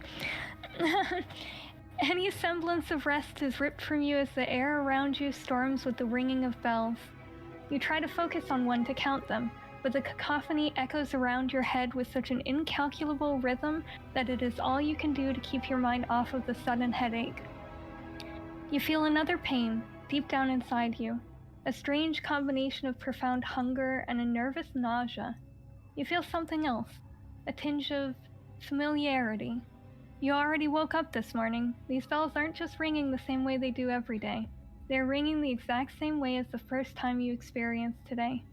You cannot figure out what that even means before another wave of nausea swells within you. Something was coming. Something was supposed to happen. The sensation identical to the... Oh, gosh, my eyes, I hate this. The sensation identical to the flash of clarity when you have tripped and you know in an instant you are going to hit the ground. The ringing stops, and as the chime leave your ears, your headache seems to follow. The nausea and hunger persist for a while as you try and get back to sleep. Your rest is interrupted once more, but this time by a warm and inviting reel from a fiddle. Laddie, when's the last time you had a proper meal? The jig slows, and the moment you realize the fiddle is playing a lullaby, you find yourself drifting back to sleep. You recall the lyrics. While softly I kept on fiddling, in measures so gentle and slow, the hands of old time stopped twiddling, to listen to. Captain, if I may speak freely, you wake up to the voice of the first mate. Hardly inaudible over the bending of boards and whispering of wake, it was a quiet duet between a fiddle and fife. If this is about the helmsman snoring again by Mizzen, it's about John. Mizzen? Okay. Yeah, By Mizzen, okay, sorry. It's about John. You feel a tremendous lurch in your chest as if someone dropped an anchor at full canvas. The fife gasped a line at the fiddle, and the strings shrieked to a halt before the duet continued. Captain, you're too hard on the lad. The fiddle upped the tempo. Hardly a lad now, is he? He can take his lumps and ye can take your leave. The fife matched the pace. Captain, you had him personally check every powder keg's bottom for leaks today. And we can't have any grain floating across the hold now, can we? That job is for 2 powder monkeys and the quartermaster, not 1 cabin boy, and not in 1 watch. He got it done, didn't he? Yesterday you had him scrape barnacles off both port and starboard, and he got it done. That was just in the morning. By dog watch, he swabbed every inch of the deck twice, and missed a spot by the mizzenmast, as I recall. The sound of a chair scraping and a boot slamming the planks was accentuated by another sharp hiccup from the fiddle. The fife was screaming now. Captain Rosin, you're treating the boy harsher than we've treated stowaways. I never had to do half as much work in my life as this boy has this year, and the rest of the crew notices. It ain't good for morale to treat our shantyman like that, let alone the greenest sailor on the ship. He hardly has the sea legs, and you... A second chair scraped now, and a much heavier boot. The duet devolved into a duel as both the instruments competed with each other in tandem. First Mate Aphin, I gave you permission to speak freely, not permission to interrogate me to the point of mutiny. You stand before your captain, not your swabbies. Go rest in your bunk or rest in the tide. Nothing else could be heard over the bellowing voice of the captain. A war drum rumbled in the distance. Or was it actually thunder? The first mate sighed. Apologies, Captain, but we know what you're doing. You think you can hide that soft spot? A rugged sea captain breaks a century of regulation to let a young Tengu on board, one with the eyes the same color as your plumage, and you think you can conceal that? Concealing that with this slaving?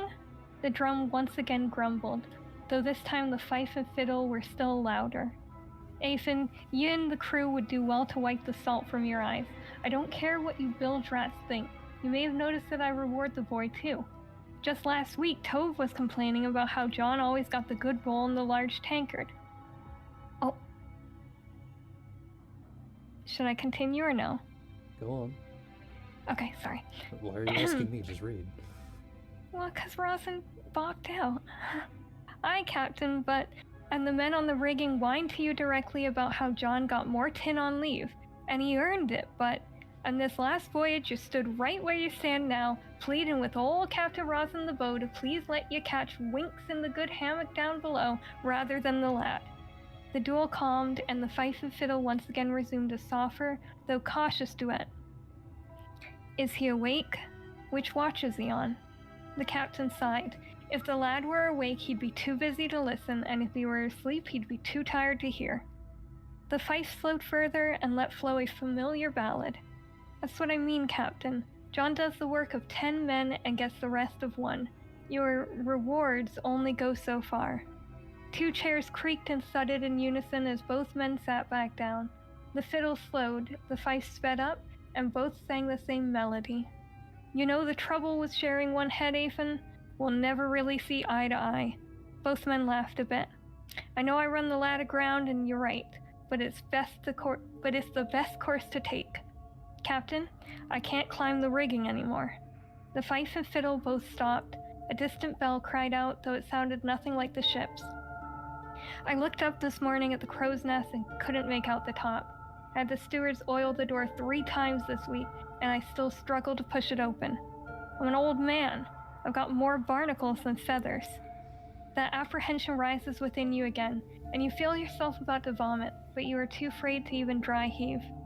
So, you're training the boy to be captain. The fiddle returned with a series of rhythmic swipes in time with the captain's laughter. The lad may no longer be a lad, but still too young to be captain. No, he'll be first mate. She's your trouble come next winter, I'm sure. The fife tweeted in similar cadence, but it sounded closer to weeping. That soon, Captain?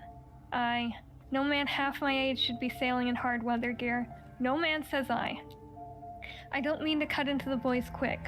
I'll reel back, but these waters get rougher every year, and we barely outflew those pirates last week. John needs to be ready.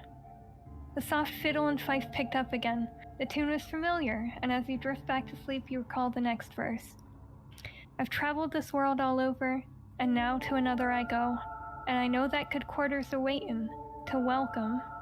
Something was missing. You're forgetting a lot. You do remember, however, that you are not ready. You feel sleep's grip relent once more, and once more you feel yourself waking up on a day you already woke up on. Your head is clear, your stomach is full, and your heart is light, but something claws at you, that feeling of seeing a dark cloud approaching the bow. You quickly ascend the decks to the top, just in time to feel those last chilly breaths of night leave with the morning sun. Dragonport's bells sing out as your crew stirs. Their performance joined by a fiddle, a fife, the pealing of a drum, the calling of a horn. Strings, brass, percussion. Slowly, your head is filled with an immaculate performance from the orchestra you call family. You rush to lean against the whale, shouting down a greeting at the passengers. The red panda and her wonderful pet, joined by. The orchestra skips an entire stanza. The two clients are joined by a monkey lad, a cat lad, an axolotl lady, a holy lady, and a young lass. The orchestra continues its merry songs. Why shouldn't it? This was how it was, right? Zerna, Blue, and the 5 others, 7 new instruments to join in, as they always did today. You assist in the onboarding process, being the first to greet the guests and explain the standard rules. You show them to their quarters, and do so with enough time to spare a quick chat with the first mate. Before long, the bells ring out again, the anchor is raised, and you stand in front of your orchestra, ready to lead with a fiddle of your own. The shanty goes smoothly as the ship heads out to open water. There are a few skips here and there as the journey went on, especially when your new clients decided to join in. It's really no trouble. Samson knows what he's doing, surely. Did the song always go this way? You push these doubts to the back of your mind. You woke up today many times before. You're confident it was always like this. You feel the bow gliding over the strings, lull you into playing that old song again. How did it go? I fear that old tyrant approaching, that cruel, remorseless old foe, and I lift up me glass in his honor. Take a drink with who? The next time you wake, you are struck with a hissing ocean spray, the harsh screaming of a bell, an orchestra, and a war drum. Your head aches, your stomach aches, your heart aches. You feel your feet hit the floor without standing. You feel yourself move without running. You feel the cold night air embrace you without climbing to the top deck. You hear Zerna bark an order for Blue to stop running off. You try to approach, but that distant war drum cracks out a single blast that was really not so distant, and you feel a warm mist cling to your face, and you smell sulfur and copper. The orchestra loses 2 instruments, and you can't even remember which ones. The orchestra is in shambles. What shanty do we play? Where's the shantyman? You rush to the bow and begin to play, but all the notes are wrong. You can't focus over the noise. You begin to choke on the smoke filling the air, the rotten stench of sulfur mingling with the odor of hot iron. All you can hear is that damned war drum and the distant bell. It isn't her bell. It isn't the ship's bell. You try to play again, but with another crash, the drum shatters your fiddle. You need to find the other fiddle. The captain still had his eye. You rush to the helm as the drum's bombardment picked up tempo. One by one, you can hear your orchestra being reduced. You try to call for the helmsman, and thankfully he answers. Helmsman Catan sounds as stern as ever as he orders you to stop playing so loudly. And with another bang, he too was gone. This was worse than the last time. The last time you... What? You shake your head. Your one job on this ship is to be the cornerstone during a crisis. Storm, war, sickness, the shantyman keeps the rhythm and keeps the morale. The captain. Find the captain. You weave your way around the deck, brushing against or shoving past your crew. Why aren't you playing, John? The first mate shouts before you hear that drum reduce him to foam. The fife goes silent. I hired you to do a job, simple search and rescue. Is this how you treat all your clients? Mihun's mayor complains as you feel his weight fall away from you down to the deck, along with his horn. I knew you'd fail sometime, Jackie, but this badly? Another crash, and both Venner and his clarinet are gone. You're just like those college bards, you know. Samson falls, and the string section was a man lighter. You're making us do all the work. Liz is struck next. This wasn't what happened. The war drum keeps playing. The distant bell grows closer and closer, louder and louder. Did you really need to burn that church? Director Shepard lets out a few bitter notes before he too is killed. I wish I was deaf too, remarks Nasa as she dies. You push your way to the lifeboats. Maybe you can help some of your family. I can't believe my mom let you in Ardwall, Ripple shouts and vanishes before you could help her into the boat. You cannot make out any instruments over the drum and that damned bell. I thought you were going to help me. You can't bear to think about what happens to Vivi. Oh no, wait, I get so emotional now. At last you reach into the boat and you feel the familiar talons of your captain. The war drum detonates with a sound that has haunted you for years, as you feel a sudden blast of heat thrust you into the lifeboat. Your head slams into the bench, and when the dizziness fades, the world is calm once again. The war drum is distant, the bell rings out in a somber rhythm. Oh, that'd be the church bell, lad, the captain's voice and a soft fiddle puts a stop to the funeral chimes. You remember again. There were no passengers, just the crew. Textile shipment, box standard, fancy silks most likely, but that drum is still thudding away. We didn't make it a day away from port. You nod in agreement. And I said to you, do you remember? You don't. Do you remember the song? You don't. Captain Rosin sighs and you feel a hat being placed on your head. You smell blood and remember the captain had been wounded already. He grunts as he pulls something from his head and brings it to your hat. You remember. You're on the gunwale, trying to play a broken fiddle. Hey now, Shantyman's got a smile when he plays. The bell chimes again and the fiddle grows softer. You feel a hand shove you over the side into the lifeboat, and you hear the captain struggling with the knot. He speaks, and you can't hear him. He speaks again, and you can't remember. The fiddle is fading further and further. The church bell rings once more, and suddenly it all comes back. Captain Rosin spends his final breath to sing. Away with you, lad. Don't go wasting your time. Live out your life for yourself. And then the powder mag lit. The bell goes silent. The war drum goes silent. The fiddle goes silent. Even the fiddle goes silent. You can't recall hearing much else for a long time. Weeks on the silent sea, months along the soundless sands, a year or two around the hushed harbor. You begin to fall asleep again, and you try to remember how that song ended. I've only this one consolation, as out of the world I go. I know that the next generation will resemble, to welcome old, to drink with, to the memory of. I know that the next generation will resemble old Rosin the Bow.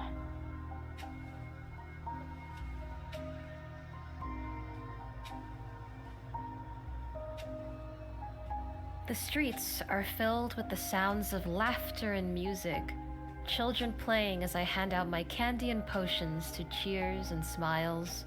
All is well, and I'm happy. This is my purpose, bringing this happiness to people. Suddenly the laughter fades.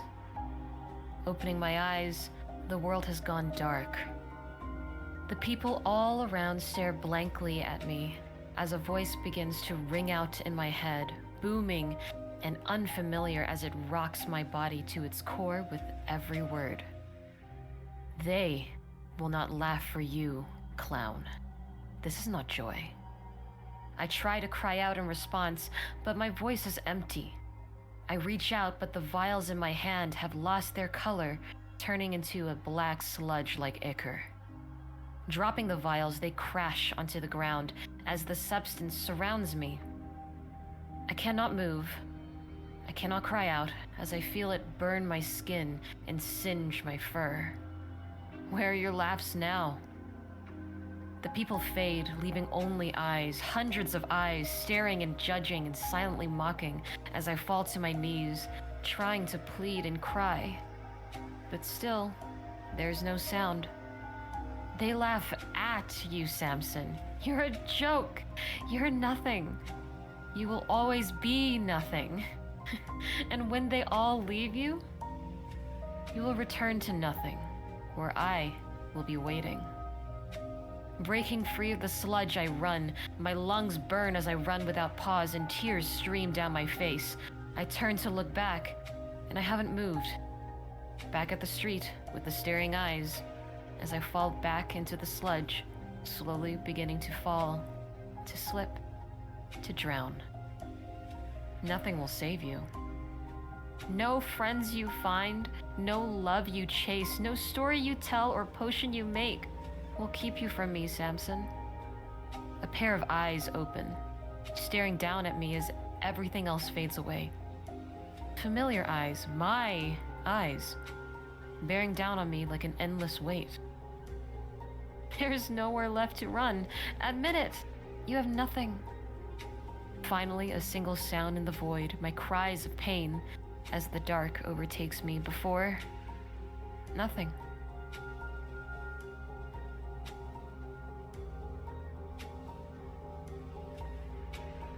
So, do you want me to read this in the first person? I'm just reading what is listed. If the person didn't write it in first person, then it means that they have failed. Oops. Long shadows were created against the wooden walls of Lysandra's tavern chamber by the flickering candles.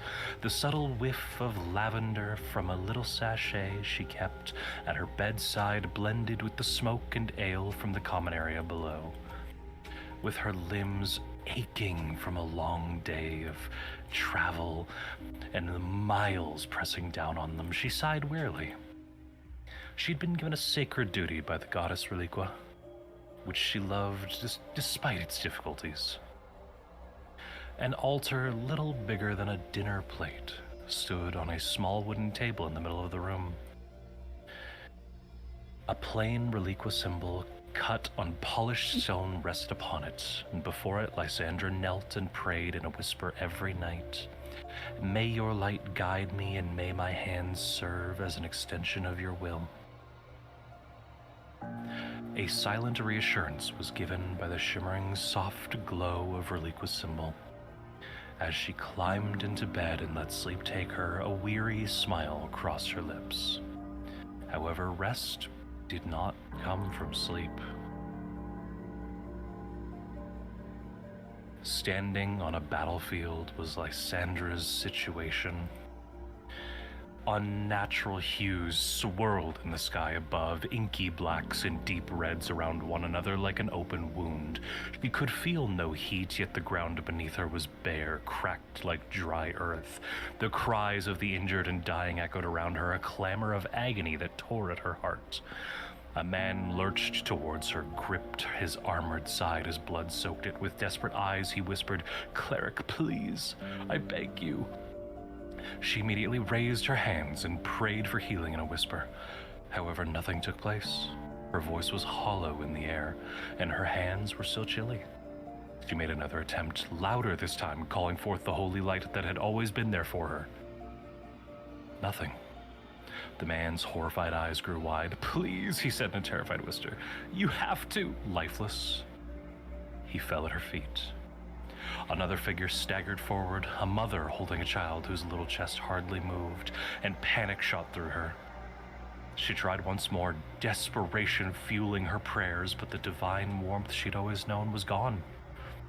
It was as if the light of Reliqua had been extinguished within her.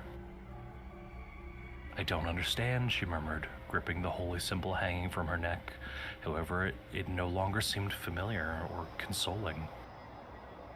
She was encircled by the dying, one by one, with beseeching voices, betrayed, sorrowful eyes. They reached for her. Her robes were grabbed by hands that tightened their hold and became accusatory in their yells. "You abandoned us. You let us die. You are nothing without her." The battlefield began to shift. The bodies around her sinking into the earth like sand slipping through fingers. The temple she'd always called home emerged before her. But it was in ruins. Crumbling stone, shattered glass, and fire licking at what remained, and in the middle of it was a shadow-covered person whose presence was so oppressive that she shuddered. Even though she already knew the answer, she called, "Reliqua?" A mirror of herself was seen as the figure pivoted, but this Lysandra was not real. Her eyes, which had previously been warm and full of faith, were now blank spaces. The blood of those she had let down was smeared on her frayed sacred robes. And the reflection simply muttered, "You are no longer hers." Until she could take it no more, the world grew darker and the voices of the dying became louder, overlapping, and crowding into her head. Sweat dampened Lysandra's brow as she gasped and startled awake. Except for the slightest glow from the altar, the room was dark. Whispering a fervent prayer, her hands shaking, she gripped the sacred emblem at her chest. Beneath her fingertips, a subtle but palpable warmth blossomed. She had not been deserted. However, the chill of the nightmare continued to hold her, a whisper of a terror that she dared not identify. All four of you suddenly wake up, finding yourself in a rather large seating area, specifically an amphitheater. You were some seats away from each other, but close enough to see where you were all sitting, and close enough still to be able to more or less talk in a normal voice. And when you all look around at each other, you all realize that you all saw the exact same things as each other. To which then a voice calls out over all of you, slowly echoing through the air, going, "So, did you enjoy your trip?" Not really, no. No?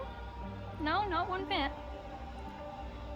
Well, in order to get here, unfortunately, it seems that all of you have to make some kind of pact, though that only happens under unique situations.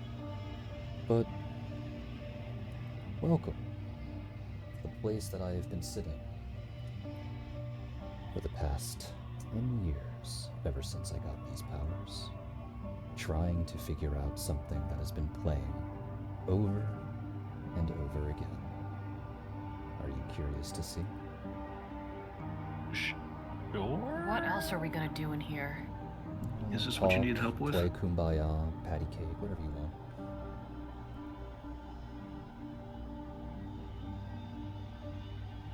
Where are we right now? The best way to describe it is your subconscious. Oh. Okay. You feel something motion all of you towards the stage, and you begin to watch. Once again, much like before, you feel that what you see and the motions that your body is making aren't your own. And all you can hear is a cacophony of screaming, echoing through the halls outside your room. After a few moments, you hear someone half-groan in contempt not far from your bed. A little while later, a head pops out from the sheets of someone who owns the bed next to you. They appear to be some kind of dog folk. Black and brown fur, messy hair, someone who feels familiar, yet so far away at the same time. They smack their lips, like the way those exaggerated shows did to indicate that someone was tired. After a few moments, she sits up and you suddenly remember who they are. Again, she says, staying silent for some time to let the screams eventually fall silent. Looks like she got another one. Maybe the golden man wanted another kid gone? But why, you ask? That makes very little sense. I thought he wanted us so he can make money. For some. You don't care, do you? Well, not anymore. No. Again, there's silence. She can tell you're upset. You watch as she crawls out of her bed and onto your own. Her hand caresses your cheek, and you can feel her thumb wipe away the tears you didn't know you were letting loose. After Alice, the only thing I ever cared about was whether or not you were okay. As long as those screams don't belong to you, I couldn't care less. But why is this our only option? He'll hunt us down if we manage to escape.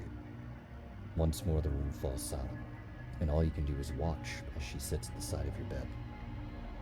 Remember the first time we left? He was waiting for us at the end of the block.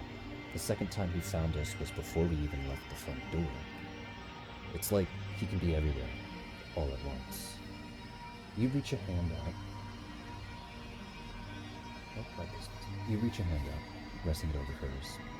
You attempt to say something, but you can't find the words to argue. The words clog your throat, and all you can manage to blurt out is, "Can you sleep here?" Afraid of the old bag? You nod. You can't take much more with how cold your skin feels.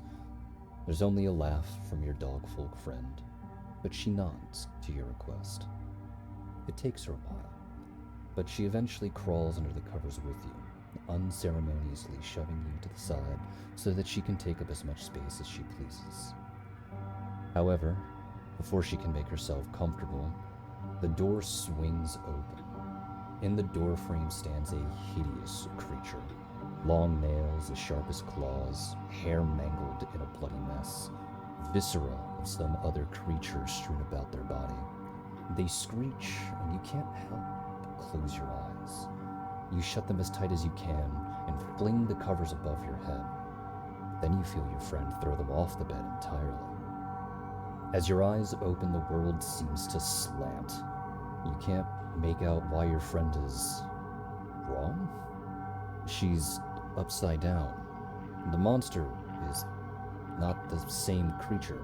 You can't make out which body part is which. You blink. The grass around you is a soft shade of blue and as tall as your chest. The sky above is a hypnotizing spiral of red, yellow, and violet. You look around from afar and you can see a building. You smile, knowing it's home. It may look torn down, with the brick shaking every single time you take a step. But that warehouse is yours. You laugh and call out a name, but something stops you from hearing your own voice. You can't figure it out. You call again. Your voice sounds distorted, destroyed, garbled. Backwards? It can't be backwards. You try again. It is backwards. Naxro? Who's Naxro? That feels wrong. It feels very wrong. Scylla? No, it can't be Scylla. They've been gone for years. You blink again, and your house is torn apart. Some kind of demon stands over it. No, wait. Not one. It's 3. What are they? What are those horns? No, not horns. It's all wrong. Horns don't grow there. We're there. We're there. Why is it all wrong? You're home. You need your home. She's waiting for you there. After all that struggle to get away, why aren't you there to warn her? They couldn't be, right? You run. You run as far and as fast as you can, calling her name over and over again, but every step you take is more sluggish than the last.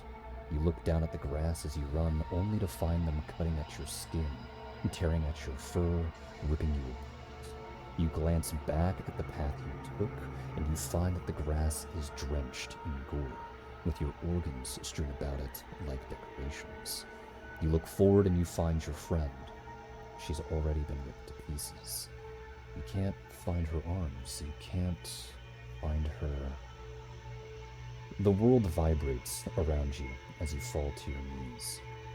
The grass holds her like barbed wire, pieces in every direction, but none of it right. Every time the tears cloud your vision, she distorts, not because of the water. The world around you seems to spin, and those demons begin to lean down and pick pieces off her body, devouring whatever they could with insatiable hunger. Maybe you'll be more well-behaved than your friend, One of them cackles out. I hope she sets a nice example for you, says another. Eat, eat, eat, chants the last. Mine. Eat, eat, eat. Give. I want it all. Give it to me. And as a hand reaches out, you scream. You try and curl into a ball, but the grass impales you. There's nothing you can do as you feel their hands clasp against your skin, pulling at everything they can. You scream out in protest, but you can't stop them. You feel your legs go first, and then something reach into your mind and pull at everything you want to remember. They rip it out, only to replace it with everything you wish to forget. More memories flood. That hag's claws, that man's shimmering gold mask, your sister being torn from your hands, your friend's skull being pierced upon a blade. No, not a blade. A spear? No, not long enough. Spears aren't made of flesh. Wait, why is your sister here? It's been over a decade. No. Wait, you never saw her like this. Why is her stomach open? Where is her room? Why is she so young? No, this can't be right. Again, you scream out in protest, but you can't stop them. You feel your legs go first, then something reach into your skull and pull everything away. You blink.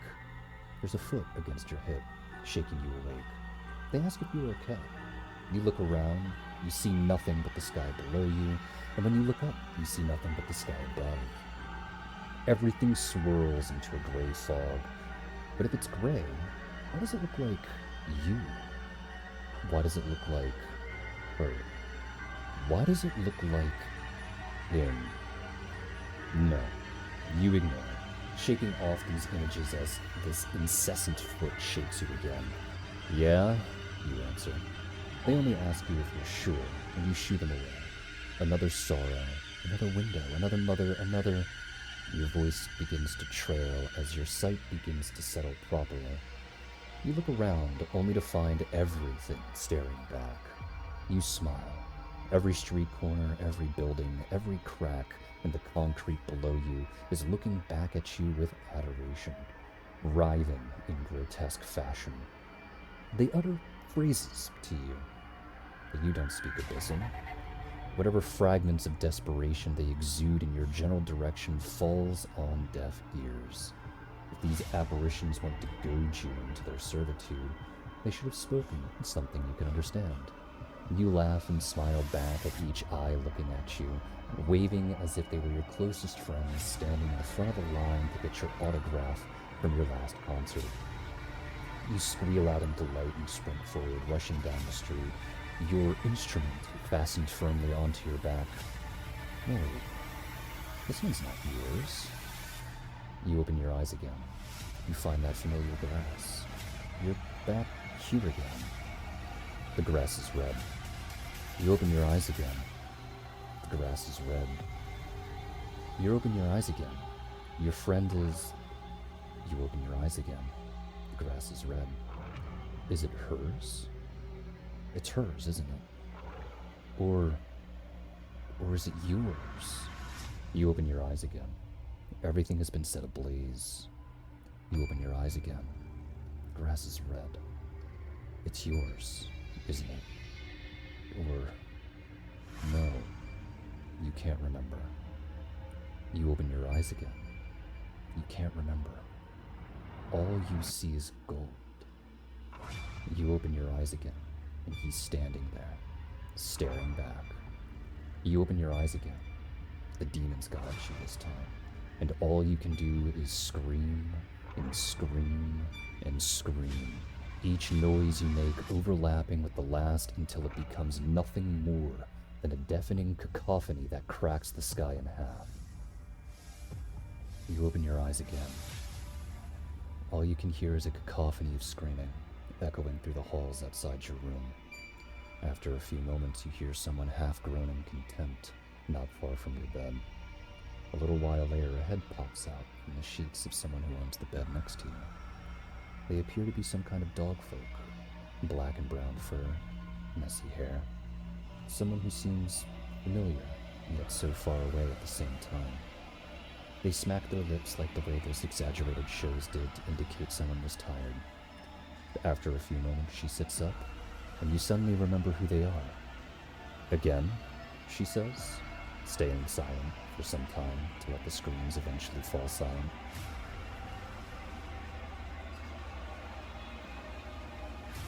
You were once again pulled back into the amphitheater, and before you, the same scene plays out over and over and over again.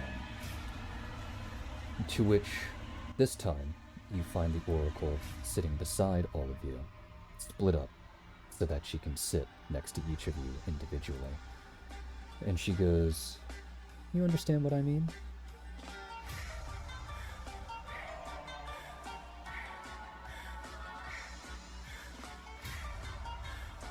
Oh yeah, it was a play that didn't make sense to begin with, and in the wrong order as well. And this has been playing over and over for 10 years for you? Repeating every single time she sleeps, yes. Is Guava conscious? Currently no. Okay. And then I guess rather just look over and just take off his hat. Guava, when you look over in her general direction, you find is actually currently laying face down center stage. Huh. Also, out of character, Shane, this was better than the last one. Yeah. You stepped up. Yeah, he cooked. He cooked with this one. Thank you. I don't know what the last one was, but it was really good anyway, so thumbs up! Haha, I'm sure Big everyone is thumbs up. not having a good time Yeah. right now. Hooray! I'm saying Yeah, quality-wise and narratively, even if it's not fun narrative, you still did a lot better, I think. Yeah. Mhm. I still have the original. Fuck, delete it. Well, I Remove think it. it was No. good anyways. Back to the game, I Um, suppose. Yeah, I think That moment when our Sorry. What's that? What were you gonna say? that moment when Samson's story at one point was 8 pages long and I revised it down to that. Oh god. Okay, well I mean fair enough though. Lysandra's gonna look over at the Oracle. So she's been seeing this every time she sleeps. But what The Oracle shakes her head and she goes, "No, not every time she sleeps. Every time she's unconscious." Oh. Do you think she's conscious when she's talking to you? No. As much as I hate She to seems say like it, she's driven barely. insane. The reason why I gave you She- that crown is because it's going to be the only thing that keeps her stable, so to speak. And while I can't read her past or her future, I can read everything else around it. And for some of you, I think she is going to become incredibly important. You don't say. Not for you. Wait. Lysandra's actually Not the gonna time, look Samson. at Lysandra's gonna look at the group and go, wait, there's something important. The instrument. Do we still have the instrument? Why are We you should. asking We brought it this? with us. You're unconscious right now. Well, yeah, but like they were awake. You know what I'm saying? Like she wants to know to know That if the was instrument asked is still. in question. That was like asked in character. Why do you care? You're Oh. unconscious right now. Oh, okay, sorry. Because the it's magic. It's magic, but not normal magic. Both her instrument and Alice's instrument. Neither of It's- those are her instrument, but if you wish to discuss that, Yeah. you may talk to her when she's no longer having nightmares. Well, yes, but no. I mean, I think that might be important too, because it's not normal magic, and it was the name of her friend. I think these might be her friends.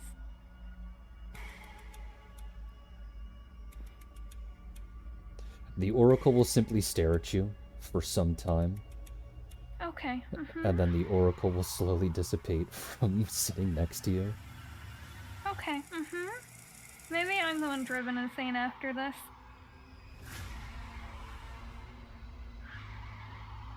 I think you may. I'd believe it. I think you may be looking into things that aren't as important. her, so I like to think it would be a little important. I'm just gonna be quiet now, thank you.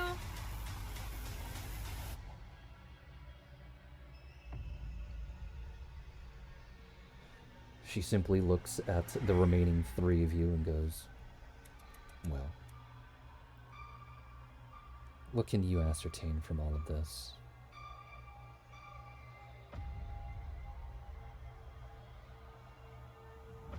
Well, do you know anything about what you saw in there? Do you know who that man in the golden mask is? Do you know what that warehouse is? Any of that? Have you seen before? No.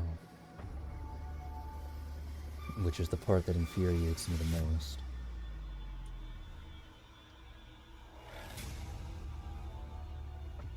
As I said before, I can't read anything about her.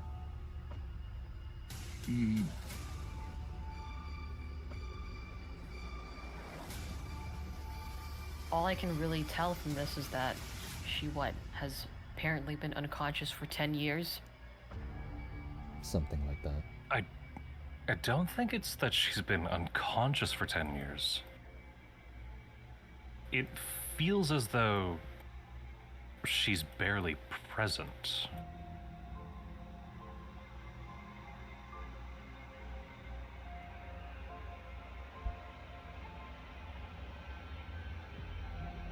I don't know, I just feel uncomfortable seeing all of that. 10 years. I don't think anyone would be comfortable seeing this.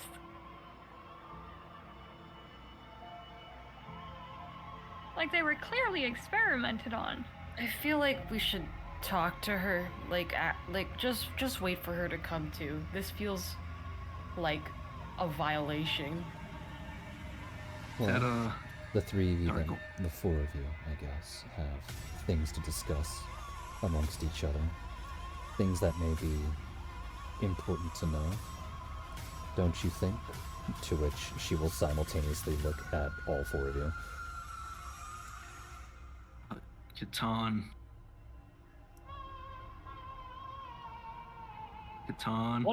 Yeah. What is it with authority figures and being cryptic and shit? She physically has to be. I know, I'm just saying. Well, aside from Vivi, who might not want to hear it anyways, I guess we're all here now. I'm assuming that first bit of vision was yours. You never really fully explained what was going on with Guava's back. Could you give us a little insight? Catan will just wince and then look at the rest of the party and then look at Guava, who is still unconscious. And he will just go,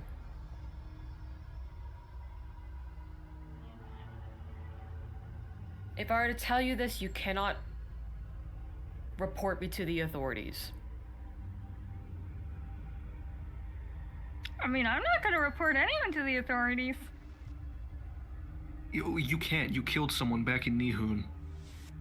I did not kill someone, that I hit the body. I'm not gonna Regardless, report no, anyone.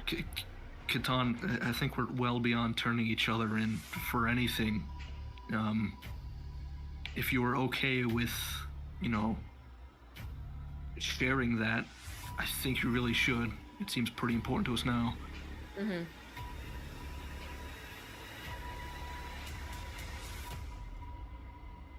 Okay, fine. Whatever. You guys are gonna have to figure it out sooner or later. Catan will go over to Guava and gesture to her back. And he'll say, she has a marking on her back. The marking in question is an endless hole. I do not personally understand why this is an endless hole, but a marking on a back with this kind of magic is in relation to the old gods.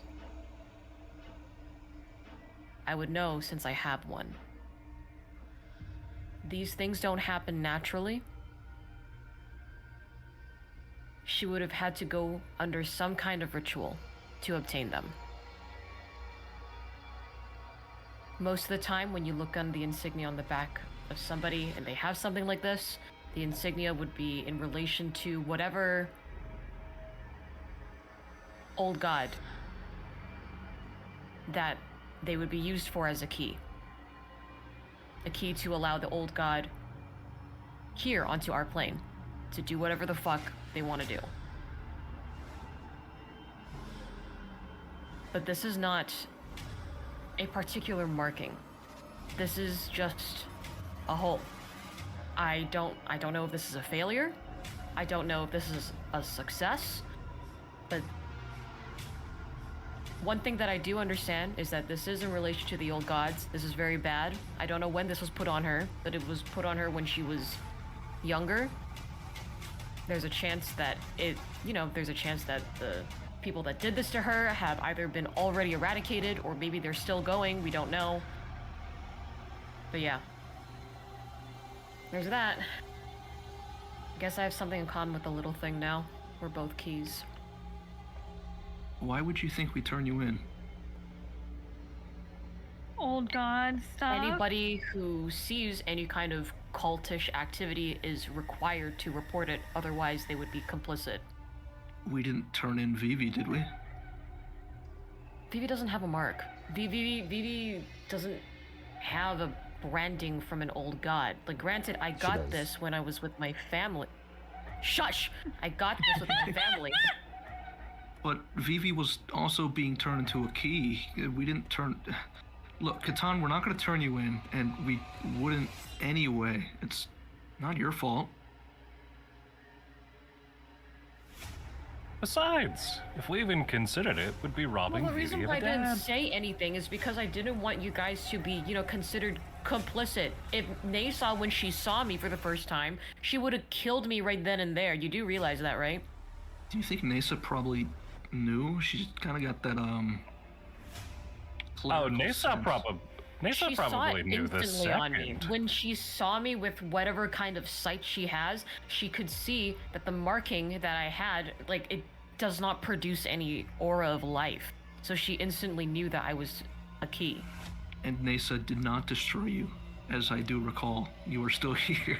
No, Look. but when she figured it out, I was expecting to die. Catan, all I'm saying is that we wouldn't turn you in, even if it meant we were to, put her on next in line there. And I hope you know that. He'll just sigh and nod his head like, well, I know now. Catan, I'm sorry to ask this, but are you a failure? Can you ask that in a way that isn't just straight up insulting Catan? Could always expect rude. could always expect Nyx to break the air. Yep. Oh, Lysandra just takes a minute and then realizes, not like in life, I just, are you a failure of a key? Did they fail with you? Or are you a success? Catan will grit his teeth and go, unfortunately, I am a success, for I am still alive. Then, is Guava a success? And if so, what does that mean for the giant hole? That's the thing, I don't know. I know that this is definitely in relation to the old gods, but this is no marking that would be related to any of the old gods. This is just a hole. And she's still alive, so I would want to think that this means that it is successful, but the hole in her back, I don't know what this is for. I won't be able to tell who dug this into her back for what old god. This is just a hole. For all I know, this could be like a cruel joke played onto her by some powerful magical user. That I have no idea what this is for. But I do know It's one thing, that the okay, old I'm gods are sorry. involved. It's fine, it's whatever. I just can't imagine what could have happened and when she could have gotten this. Yeah. Are there others? We don't know. Well, there were How other many people children did for it take sure. for this attempt to be a quote-unquote success? How many people had to die? I mean, under Nihun, we saw quite a few bodies, didn't we? Yeah. And that was just for Vivi. And who knows how long that was going on for. That could have only been a couple months or a year from what we've heard, remember? Yep. So I don't know. I don't know. All of this is really grim shit.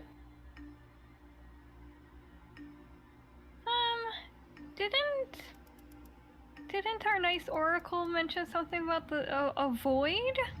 A void?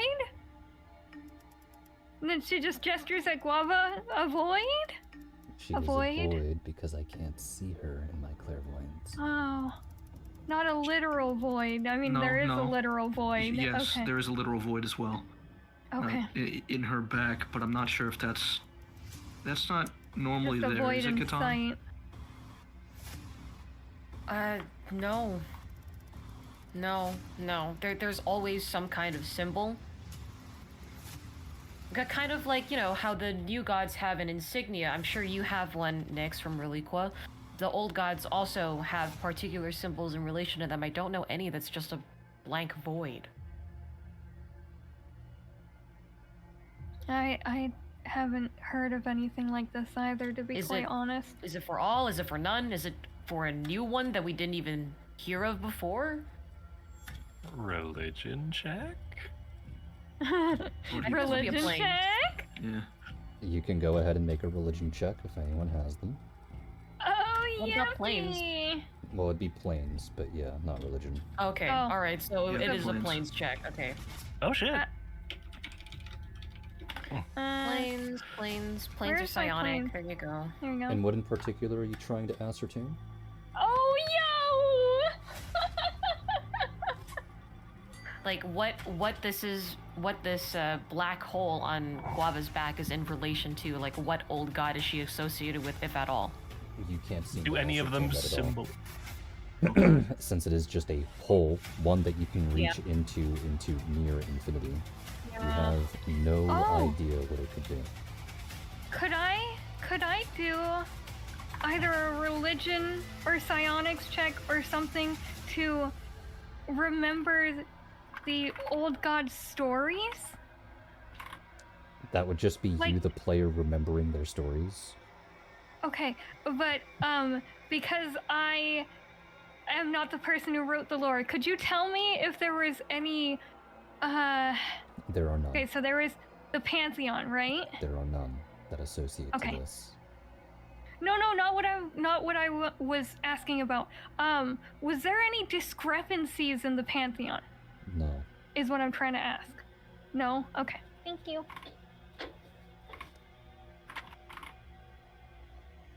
The Oracle simply shakes her head and goes, well, if you wish to leave, just click your heel twice like you're a certain little someone, and you will be sent back. If you wish to do research as to what is going on, you may go out and walk around Ardval. I know she lived here for some time, though I cannot remember how long, because this clairvoyance doesn't allow me to remember how long. And, is Guava gonna wake up with us a bit more lucid? I will put the crown on her head, which will stabilize her, and hopefully she will wake up a little bit more lucid. Though I do not know how long it'll take for her to wake up. I will keep her here, however.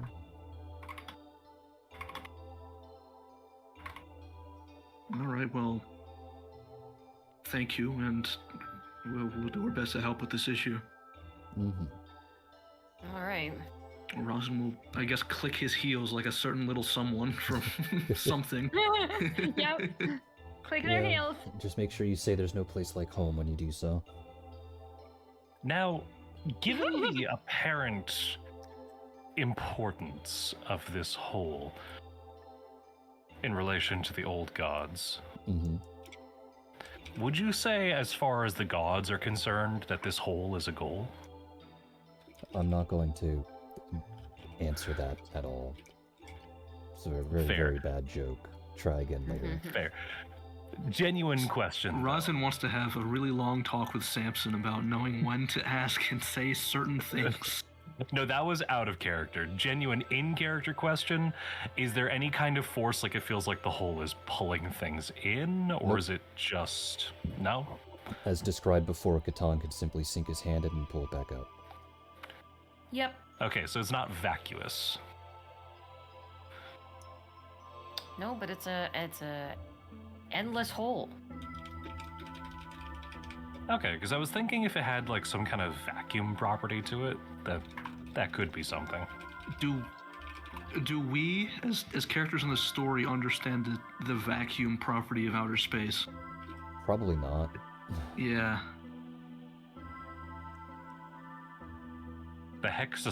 What the heck is a space?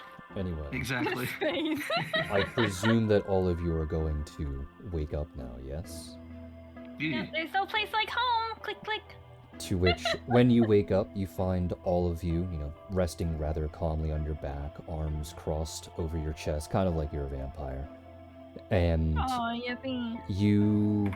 when you wake up, you feel things in your hair, to which, as you reflexively reach up and try and scratch out or ruffle out whatever it may be, small pink flowers fall out of your hair and onto the ground, to which when you look over at Catan and Vivi, Catan, who's now just staring up at the ceiling, Vivi is over him, to which she stops mid-motion of slowly weaving flower stems into his hair and fur, and she smiles at him and she goes, "Hi."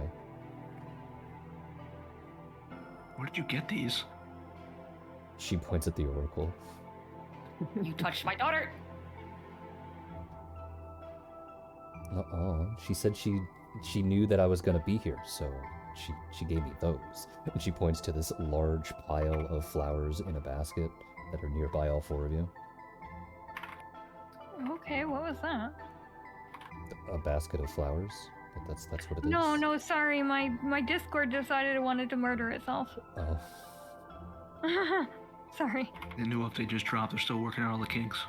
Yeah, apparently. Vivi smiles wide and she goes, "I made you all Nuggy. pretty." Thank Oh, you, well, Vivi. thank you, Vivi. So what are you four gonna do now? Well, the Oracle had mentioned that Guava lived somewhere within the city. Maybe it would be in our best interests to see if we could find her former place of residence. And where would you go to be able to find such information? A local library. No. What? Do we have any? Is there any? Well, the Oracle I want to didn't know Are there where my any- friend lives. I'm gonna go to the library. Is there a town hall or some archives which would have kept track of official residences? Yes, there is. Okay. Ooh. Let's do that. Yeah, not the library. Sometimes the libraries do keep those records, but that's only for like really small towns. I'm pretty sure Ardwall's an Yeah, established probably city. not Yes, this one. Ardwall's an established city, so you would go to the town hall.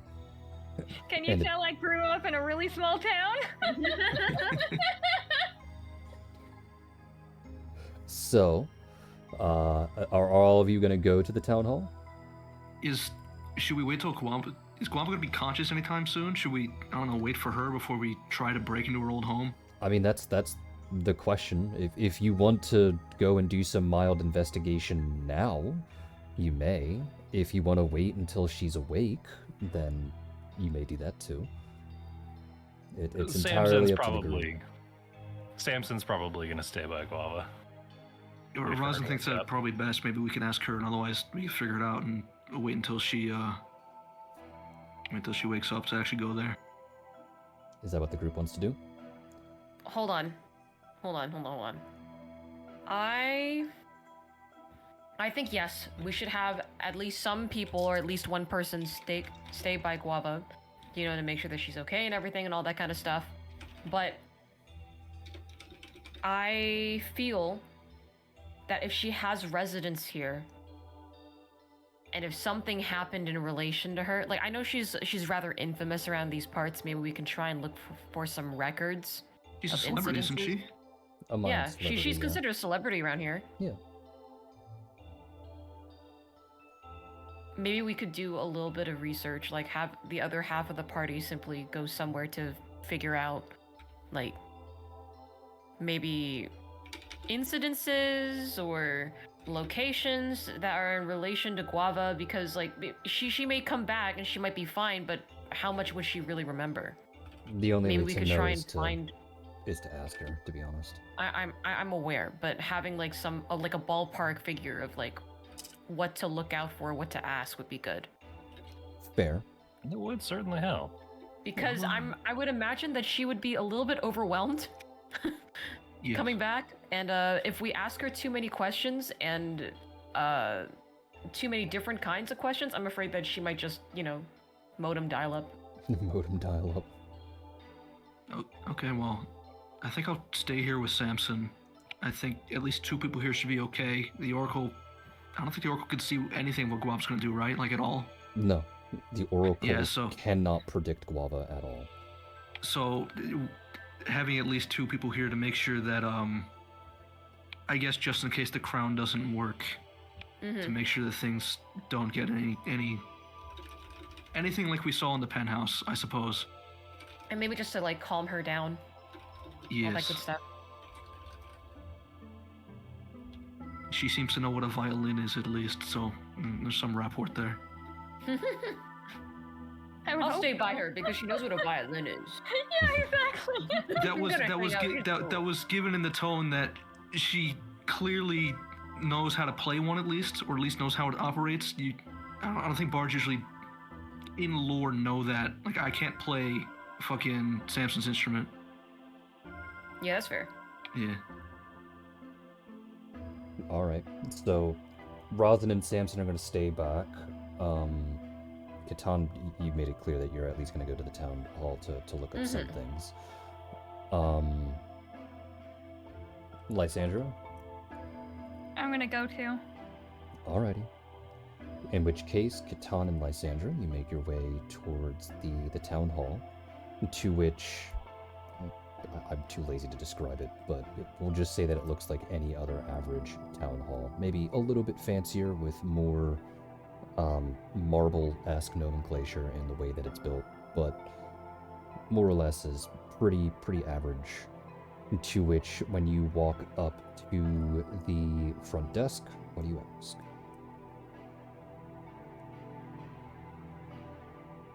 Hello? Hello is not a question. I'm starting it. I'm being polite. You fucking. I'm literally coming here for one goal is to ask for information. The least I can do is be polite. God, be quiet. I haven't addressed you yet. Continue. What was I saying? What the Sigma? Not what the Sigma. Cause I'll go hello. We would just like to look through your archives for anything in relation to this Guava. Guava Fakin is her last name, right? You don't know her last name. Is it? The name that Okay, she I gave guess you was Guava the rabbit person, not the fruit. the last name that she gave you was Fuzzlebutt. Okay, Fuzzlebutt. Did we wait? Was not on the wanted posters? We didn't know her actual last name yet. No, for the Okay. wanted posters, it was all just Guava.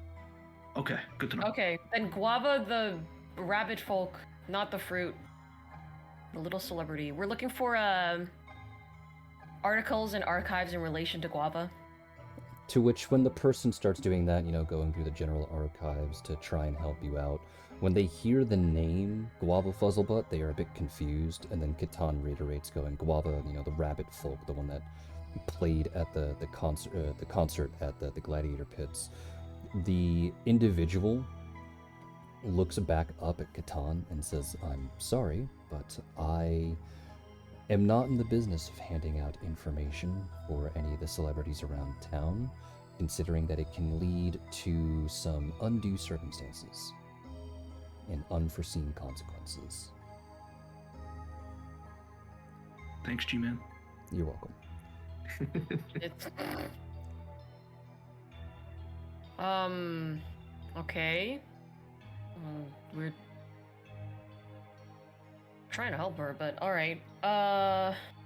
So how are you going to convince this person to give you the information anyway?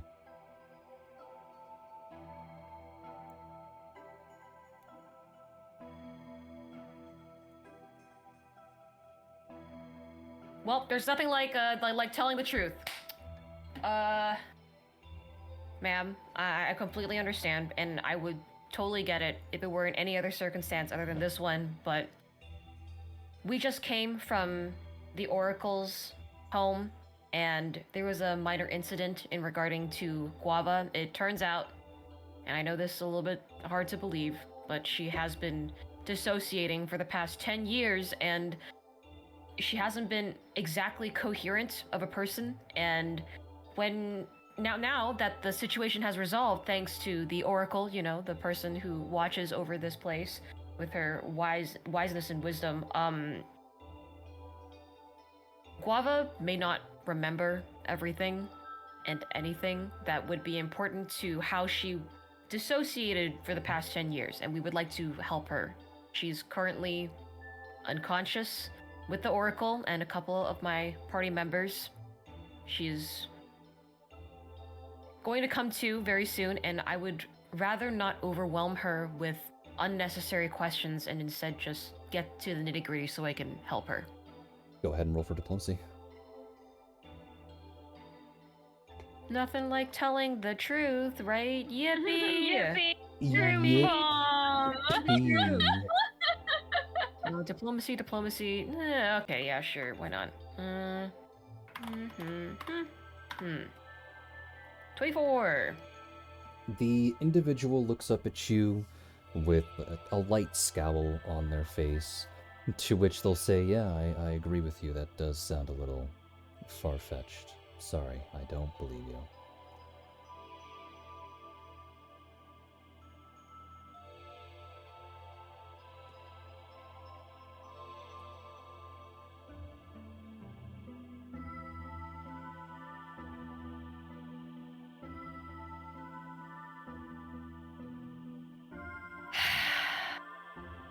Urge to kill rising. Oh my god. Hey, great. Thank you very much, ma'am. I hope you enjoy the fact that Guava will be coming here very, very confused and very overwhelmed when we have to come back here again for the same information again. And if you do, then I will gladly hand it over if we have it. But as of Good right day. now... I hope you understand that you won't be able to help at all until that happens. Goodbye. Oh my god. Thank you for being useless. Please. Lysandra's just gonna look at the person and goes, I'm really sorry, this is a difficult situation. Don't apologize. Come here. Snaps fingers. I am not a dog! You're a come. cat! You come. You're a cat! You come. Why are you telling a cleric to come? Come. Wait. Don't. Lysandra is going to Power turn... word come. Lysandra is going to turn back to the receptionist and ignore the demanding over here. And again, I'm so sorry. This is a very difficult situation, whether you believe it or not. Is there any sort of identification we can bring that would help with this? Well, are you a rabbit folk? The person looks you up and down. No. Is your name Guava? Person looks you up and down. No. Well, I guess you don't have any identification now, do you? Okay, you are having a wonderful day, aren't you? My day was perfectly fine until that asshole came in. Goodbye. Oh, I am about to power word scrunch this bitch. No, Catan Lysandra's just gonna genuinely go. was the person who fucked it up. Yeah, I gotta be honest. Yeah, but then she talked mean to Lysandra. Catan To be took me fair, she had a first. bad day now, so Lysandra. Oh, bad day now for all of us, huh? Because you had a bad day. Katan's Oh going my back to where the God. Oracle and the rest of the party members are, and he's gonna talk shit. What about the receptionist? Yes, very Yeah. unhelpful. Oh my god. How did they get information Alright. about the deceased? Apparently by bringing the deceased. Apparently, Yeah. bringing the dead person. Yeah. Well, God they weren't forbid there's no deceased. Wikipedia page about guava. No, I mean, Again. like, hypothetically, how would some get information on the deceased? What if they were recently deceased? You didn't have, like, a death record. There's no ID? You would need the death record. Oh, okay. Okay. Little death certificate. But you do bring up something very, very important. They went and talked to them about someone who was alive. Mm-hmm. Okay. Oh, We can Lysandra's release- gonna pause a minute, go back in, swear I'm not metagaming. Was there ever an orphanage around here? To which the person will point in the vague general direction and say that the Ardwall Orphanage is to the west of the city, up the hill, right on the outskirts of the city. Why do you ask? We feel it might be related. We just want to go take a look and, make sure children are okay, Oh, it's related? Then you can find it on your own. Okay, thank you. Have a wonderful day. No. Okay. I'm still gonna wish Okay. you a wonderful day. Goodbye! And she's just gonna run out. Have a good day. Catan is separated from Liz at this point. He's like already at the Oracle's place eating popcorn. Like, yeah, what a bitch. Oh my god, I'm on my own! No! I'm going for the orphanage! Liz is just like, have a good day. No, okay, then step on a Lego. Bye. Yeah, right! All right, then continue. Huh? Oh my god. Has Catan already gone back? I would Catan ass- has stormed back. I would say that when you asked that, you would have ran back to Catan, so the both of you would be together, as Catan is Okay. trying to storm his way back to the Oracle. Okay, Lysandra's gonna run right after him, fucking sprint, and go, Catan, orphanage! Orphanage! I'd like to think like this is so funny that like Liz is sprinting when Catan has 50 feet of movement and Liz only has 20. Yeah, for real! Liz is just like, oh, my little leggies! Catan hears Liz running toward him like long before she even gets to him. He turns around and he sees Liz like sprinting her best, and he just like stands there like, okay, this is kind of pathetic. And he'll just stand there and wait for Liz. And you'll go, what? Liz catches up and then doubles over and goes, orphanage, abandoned children. Yes. Now what? No, Guava, no family, lots of children in one space, orphanage. Oh, so that Orphanage. woman does get paid to do something, and he starts following you. Yeah, she's gonna start heading west after she catches her breath. So Take you your s- time. We gotta get you like lighter armor or something, because you're not that fast. I probably need it at this point. To continue, if you want to try and find both of you, would then have to roll for knowledge local. All right. Oh, great, wonderful. I do have to go and piss off that girl. I don't have knowledge local, so I'm fucked. I got It's just knowledge intelligence, local. right? Should I roll for it still or no? Yes. Is it intelligence? It's probably Yeah. intelligence, Yeah. isn't it? Any knowledge check is based on intelligence. Okay. Yeah, you got this. Alright, I so rolled as much Catan's as the your only one that bonus. passed. Catan, you start asking around for the Ardwall Orphanage and stuff like that, and some people light up a little bit, some people are a bit about it, but you all get asked the same question if the two of you, you lovely couple, are looking to adopt a child. Oh no, we have one back at home, but we like to donate to charities. Already got one, no thanks. Catan will look at Lysandra, Oh, no. and he does not say this, but he has this look of, do you enjoy lying as a priest? That was so easy. Are you looking to adopt a child? No, we're just looking to window shop today. Go ahead and roll for Window bluff, shopping. Lysandra. I don't have that. What is it? Charisma. Okay. Oh man, you do not want to lie about the reason you're going to an orphanage. That is going to get you in so much fucking trouble. Well, you somehow managed to pass, so good job. Thank God. Because if you're lying, they're assuming you're hiding something, and you don't want to look like you're hiding something walking into a fucking orphanage. No. Piton literally went, all right, so you guys aren't going to report me to the authorities? Well, thanks. I don't need to do it. I don't need to worry about it because it's already going to happen.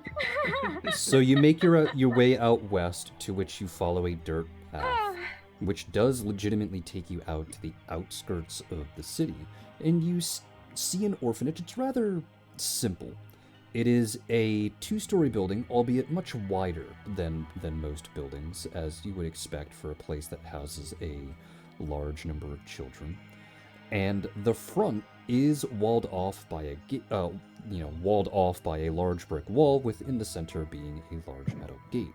The metal gate is currently open, to which the both of you can go ahead and roll for perception. Okay. I was taking a drink. Hold on, sorry. Perception is that bonus. What is my bonus? There we go. Oh, Good job, alright, Lysandra. Yeah, no, I'm still stuck on the adopting children lying bit, apparently. So, Catan, you take the lead here, and you walk through the gate, and you feel your foot step against something that's not dirt. And when you look down, you see that it's a couple of scraps of paper.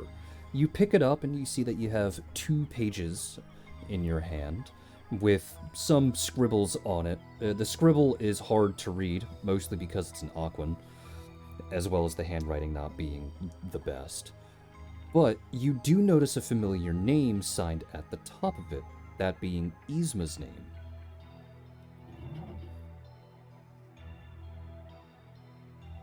Yzma? Yes. Oh, adoption!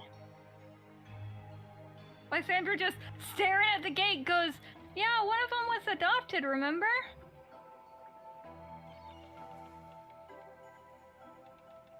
Yeah, I guess you're right. No, I asked her. I know I'm right. Do you remember which one is adopted? Years.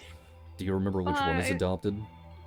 No, Lysandra has no idea. She's full on the Nat 1. She's assuming it's not the one that has the same ears as the Oracle. Lysandra doesn't remember, or is it you? I don't either. Okay, that's what I thought. I'm using my role to really lean into this. Excuses my own stupidity. The both of you enter, to which you do hear some muttering of voices to the left of the entrance, to which the front door is just also open. And when you walk over, you find Yzma there, sitting around with about 7 kids, all sitting on the ground beside her, to which she is reading through a story. To which Catan, you hold up the 2 pieces of paper, and she looks over at Catan and smiles and nods and pauses before setting down her stack of papers, folding one over so that she remembers where it is. And when she comes over, she looks at it and she goes, oh, thanks, as she whispers very calmly, where did you find this? I didn't expect that I accidentally dropped something. By the orphanage. She looks around at the building. Yes? Where? We were out at the gate. Okay. Front door. Means I gotta be a little bit more careful when I open that again. And she holds it calmly. What are you 2 doing here? Are you trying to adopt a child? I thought you already had one. No, we're trying to look for information about Guava. You know, the one that she makes a little guitar motion. You mean the rabbit that was playing at the Gladiator Arena? Yes, her name is Guava. Why would you be looking here? She's not a native.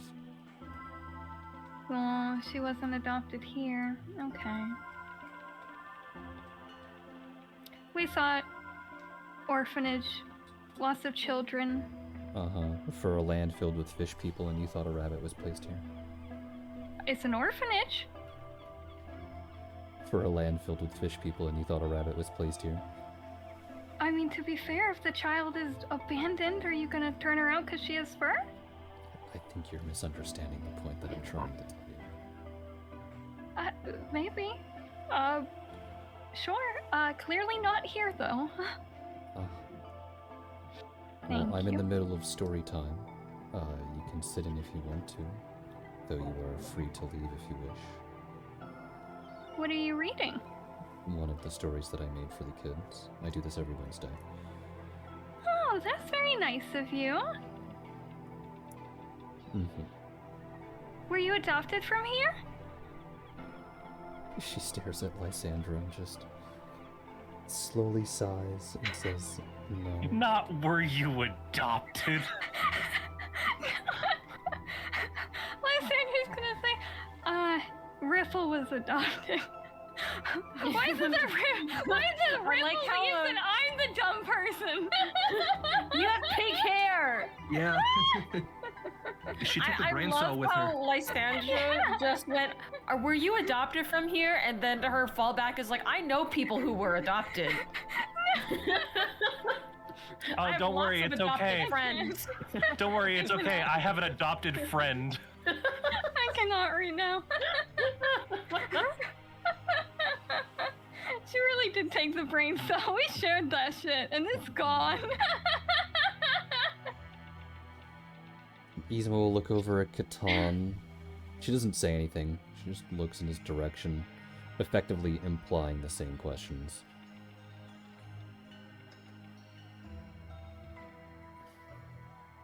Yeah, you bring up a valid point. We were just trying to help Guava since she has apparently been dissociating for the past 10 years, and she might be coming to now, and we didn't want to overwhelm her with unnecessary questions, so we were just trying to figure out some answers so we knew what to ask. Did you check the police station yet? Why would we check the police station?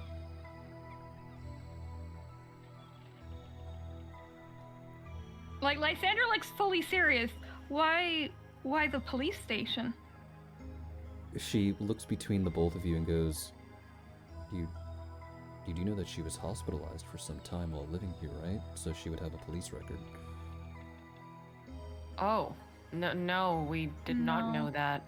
Oh, well, good to know The that my town mother hall- is keeping information from you again. Oh, good. Love that. The town hall also wouldn't give us any information. Well, yes, Do the you- town hall is ordered not to hand out information of local celebrities. Yes. Is the police station also going to do that to us? Are you going to tell the police station that you are exclusively doing so to gain information on a local celebrity?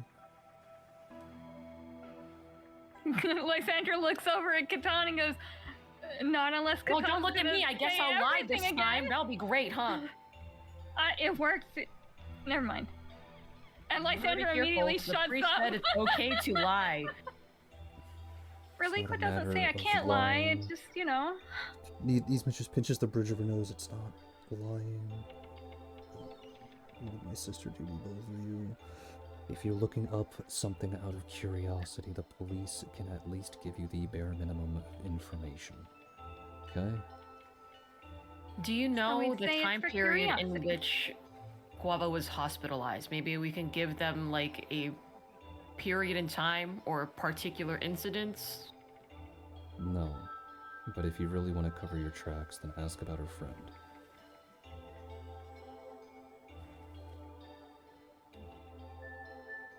Okay.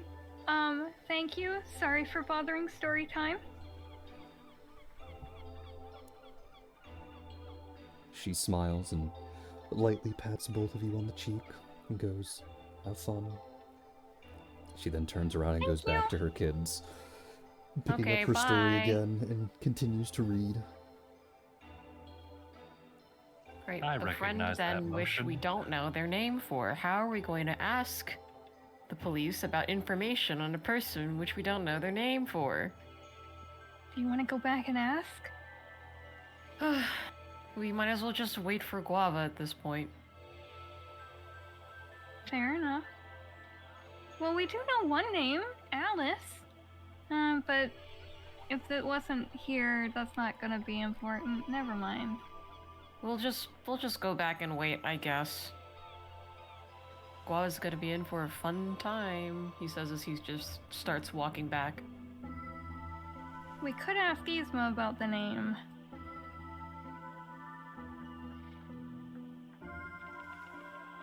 Of Guava's friend? I mean, yes? Yzma, do you know the name of Guava's friend? She's no longer paying attention to either of you. Great, we're gonna go. Yeah, let's just head back. So the two of you are going to go all the way back to the Oracle's place? I guess so. There isn't really much else for us to do. I mean, we could go to the police station. We could at least try and get something from there.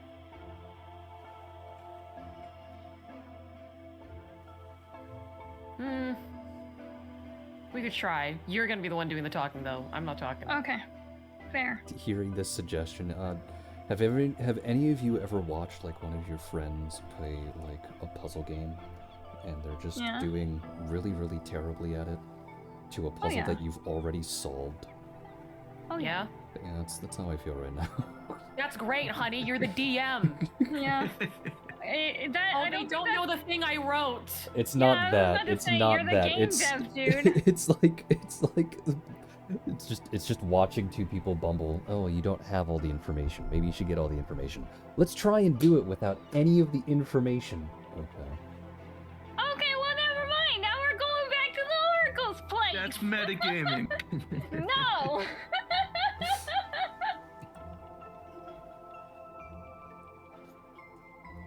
Okay. Shame was spoiling the fun. You shouldn't have said anything. Just let you guys keep going. These are some good antics. I'm gonna go walk into a door, and we're gonna have to go back because Lysander has a head injury now. Take that, metagaming! We'll go back in time to Samson and Rosin, to which the both of you are sitting there, obviously in silence. The Oracle, more or less, actually not more or less, the Oracle will simply leave the both of you alone. She will stand up from the position that she was laying in, and she will calmly walk back into the water, disappear underneath the surface. Do you two want to say anything to each other before Guava inevitably wakes up? Oh yeah, Rosin has something to say to Samson. And that is... Samson, back there inside the theater of the mind that we were in. You seemed. It was mentioned that some of us had some involvement in Guava's future, and you seemed a little overly confident in that you were in it. Oh, no, you misunderstand. That wasn't confidence. That was over-eager hope. Kind of my point. It's look.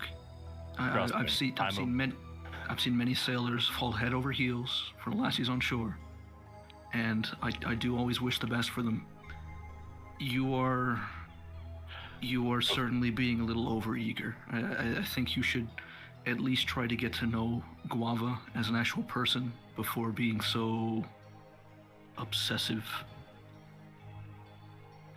As much as I appreciate the thought, trust me, I'm not just some lovesick puppy. I want nothing more than to get to know her as a person. It's simply the question of whether she'll let me in to do so. Treat her as a person first. Fair. And Rosin's in a bit of a bad mood after the whole nightmare thing. He's just gonna, I guess, slowly play a ballad on his fiddle while waiting for Guava to wake up. And Samson will just play along on a shamson.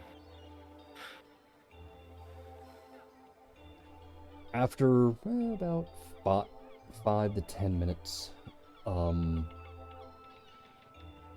you will hear stirring in the water, a light groan from Guava before you, as she slowly sits up. And just like with what the Oracle said, she would placed this new crown on Guava's head, which seems to be rather fastened.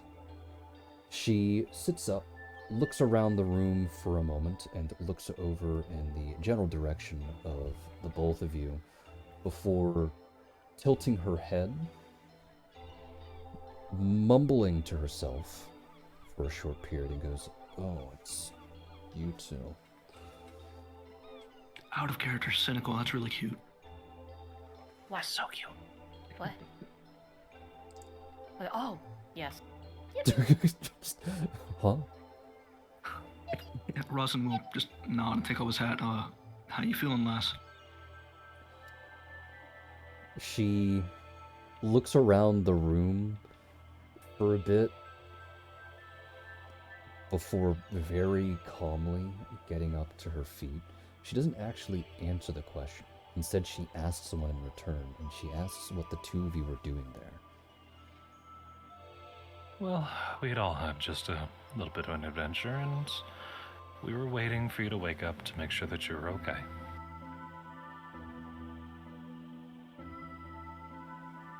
She stares at the both of you, and it's quite clear that there's a mixture of disbelief and annoyance in her eyes. And she goes, "Really?" Truly. Rosin will say, you've been acting a little sporadically for quite some time. I wanted to make sure everyone, yourself included, was safe when you woke up.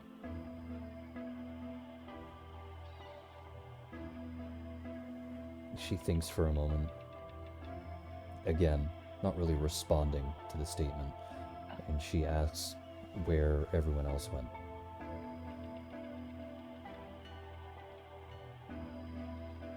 If I remember correctly, the others went off to the town hall to see if they could go dig up some information.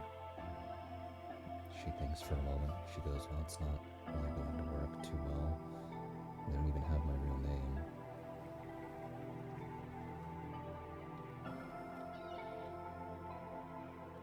Would you be able to help us at all with that? Could we lend a hand mutually here?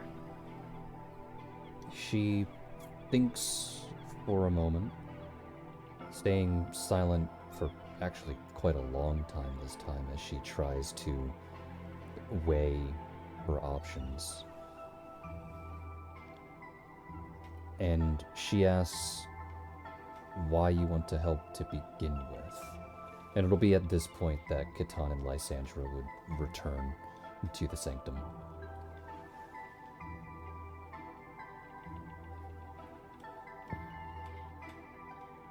Well, we pissed off the town hall. Well, they pissed me off. Somehow, I feel like both of those statements are true. Guava, apparently the Oracle has called us here in order to help you and figure out some other things. She's unable to see your future, which worries her, I think.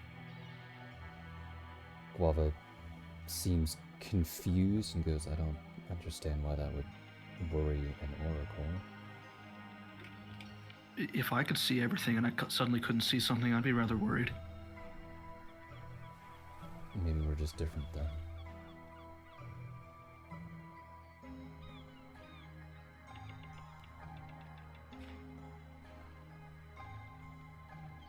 A strange concept, but people tend to fear things they can't know or understand. It's entirely possible that, to the Oracle, you are some kind of odd outlier to a rule that she's used to. Guava simply shakes her head, but says nothing. You didn't answer my question. Why do you want to help? What is it that you get out of it? Satisfaction of seeing you happy, for lack of a better word. Content. She gives Samson a look, and it is very clear that she finds that answer not only unbelievable, but rather condescending. I'm not even trying to be condescending, he just wants to help. To which she will then say, I didn't ask you the question. Oh, I thought she was asking everyone. No, she was asking you because she was talking to you. Oh, I thought that was a general question, my bad. well, it seems, whether by my choice or not, this whole party, this whole group that I'm in now, my crew, we've had our fates tied up in a significant way with yours. It's my job to help my crew, so here we are. To which she seems rather confused. She goes, how is it tied? I don't remember any of you.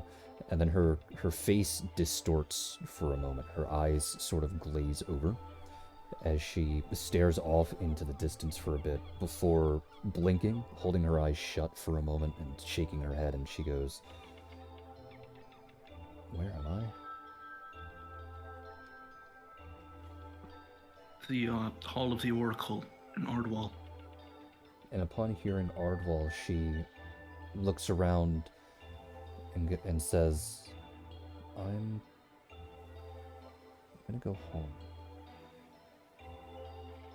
Before she simply starts to walk away.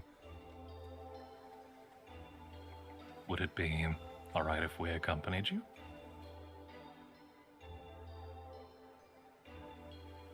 She doesn't give you an answer. I guess we're gonna follow. Don't want her doing anything that might end up hurting her at this home that she speaks of.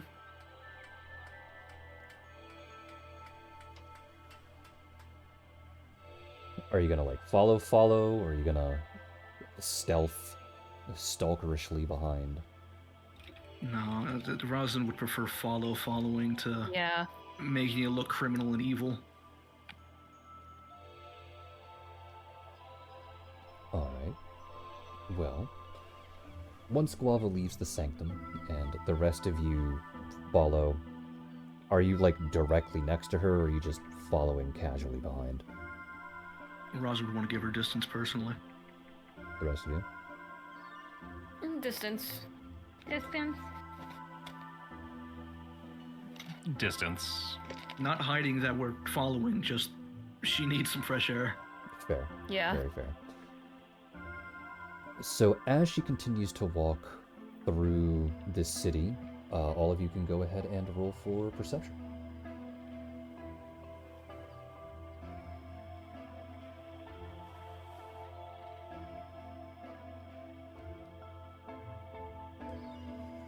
Oh, a nat 20. Oh, okay. See everything. You now have the power of the Lysandra is Oracle. Making On it up for today, that nat apparently. 1 before. Lysandra is apparently on it today. Right? Ooh. Ooh, and katanas too. And I still rolled a higher than your nat 20. Fucking hell. Leave me alone. Where? Alright, and then go ahead and roll for perception again. And hello. Is that everyone? Nice to see you again. Yeah, that's all four. Why there gotta be a nat 1 I just bet? Oh, it wasn't. Yes.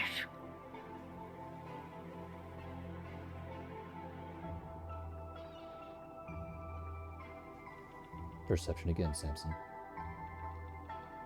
Yeah, the bot just wasn't rolling. Oh. There we go. So, all of you succeeded in both of these, so I won't really go off the highest since it doesn't really change anything. As you start to follow her through the city, you all study the way that she carries herself. Conversely to how she walked before, there is very little confidence in her steps. She seems to switch rather drastically between trying to retrace some imaginary footsteps to walking calmly with like the knowledge of knowing where she's going, and then looking around the city as if she's seemingly lost. Every now and then, she'll turn a couple of corners and continue walking. But after some time, you see that she genuinely is lost. She has covered pretty much the entire expanse of the city in one large perimeter. Sure, a shaky perimeter, weaving in and out of streets here and there, but she has effectively walked around the outskirts of Ardwall before effectively ending back up just outside of the Oracle Sanctum before standing there, unsure of what to do next.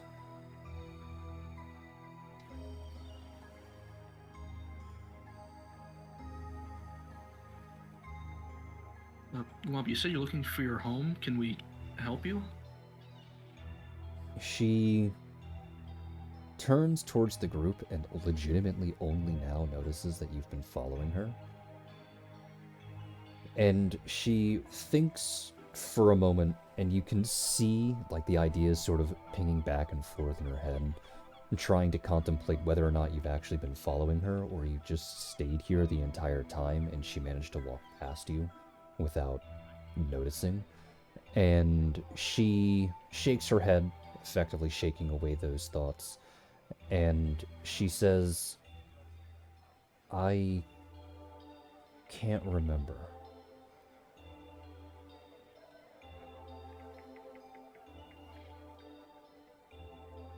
Catan, Lysandra, what were the issues you ran into at the town hall? I needed guava. Yep. We couldn't Need get the any body. information on Guava without Guava's permission or Guava's presence thereof. Yeah. Maybe there are some records that can help you remember there. You want to go to the town hall, Guava? Oh, we needed to ask about a friend. Right? And she looks at Catan. It wasn't the friend, so you... Whatever. Oh, I don't know. Nothing. That was out of character. Sorry. Oh, okay. Well, we also... Police station? We could go to the police station, Guava. And she kind of like looks over at her, and this says really low, was hospitalized here? As she listens in, to Rosin nodding along to going to the town hall to try and look for information there. And then she hears Lysandra ask Catan about asking for a friend, and that...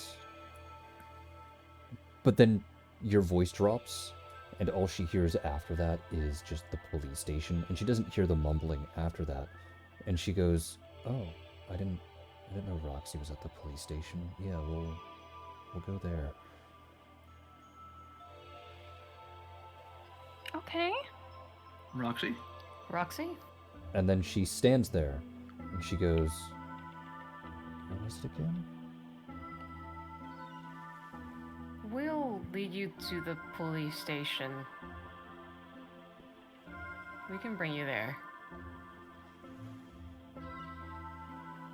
She looks at the four of you for a moment, almost as if she's trying to scan you. And she nods and goes, yeah. Okay. Okay. How, Alright. How long have I known you? You look familiar. It would be like a few months ago, right? You have only met her for a couple of times, obviously, up to this point, but... Yeah, but how long? In regards to, like, burning down the church, I Mm-hmm. think Pretty it sure was it's like been a just month. over a month. Yeah, it was Yeah. like a Just over month and a a half month? voyage, Okay, like alright. a month-ish voyage, and then like a little bit extra in between. So we'll just say like a month and a half that you met her. Okay, alright. Well, we encountered you about a month and a half ago, give or take. You actually helped us when we were confronting the ne'er-do-wells that were acting poorly in a church of Ione. And she thinks for a moment, and she goes, yeah, there was a fire. And she Yeah. spaces out entirely. Okay, I think we should try and hurry this along before, Guava needs to rest. I think that's a good idea. I am gonna go pee personally. Out of character. Don't I'll be fall right back. in. Okay, Bye. try and hurry back. I'm gonna try, okay? I Well, promise. Need to go We'll, pee. we'll wait a couple of minutes. Well, I'm just gonna take medicine then while she's gone. You're gonna take a piss while she's gone too? Oh no, I'm No, losing I everyone. said I'm getting medicine. Oh no, So, Oni, everyone's how are you leaving me liking the to lore? pee. Oh, Oni, how are you liking Now the you're lore? being dramatic. Oh, lore.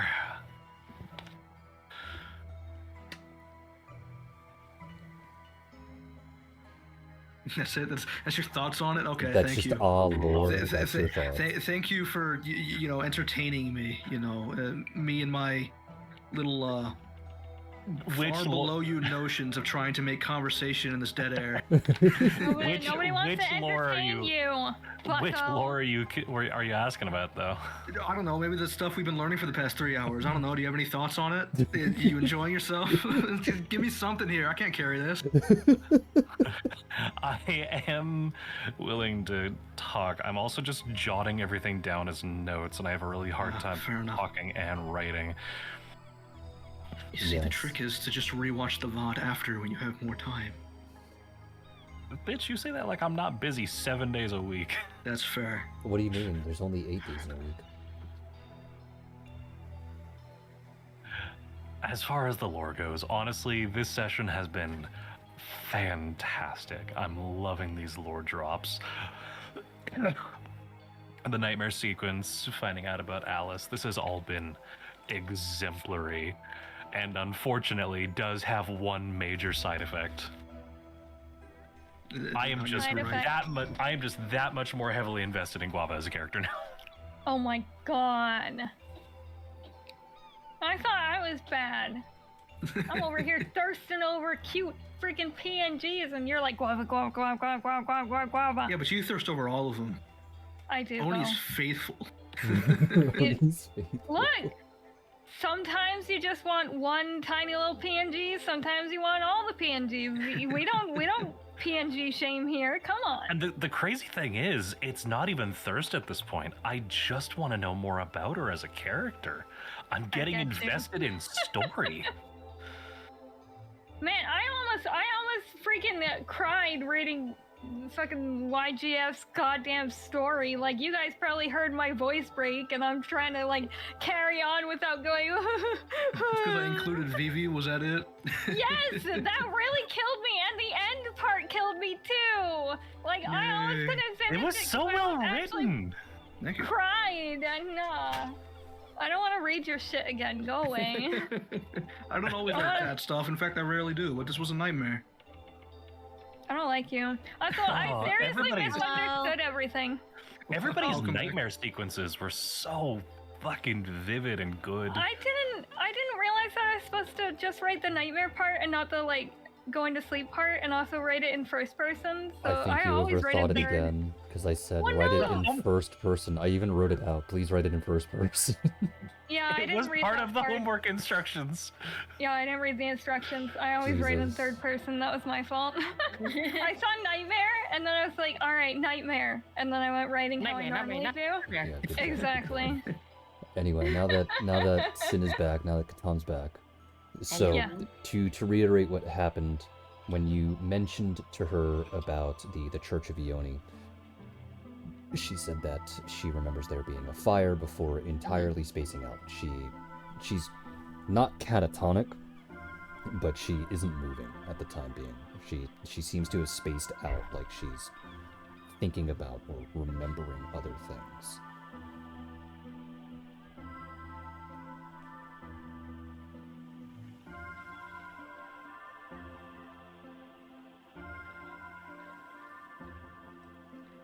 Oh, where's the violin? Just mean Guava grabbed it. It was right there with us, right? Yeah, it can be Yeah. assumed that Guava's holding on to it.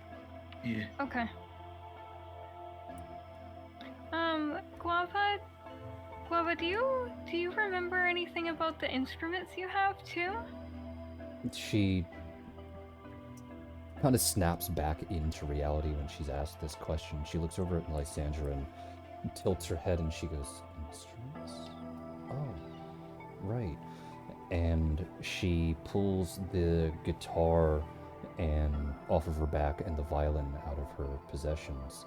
She goes, Roxy made these. This one was hers, actually, she says, holding up the dog-eared instrument that you can see in her, in the drawing. And when she holds up the violin, she goes, this one was my sister's. Roxy made it for her.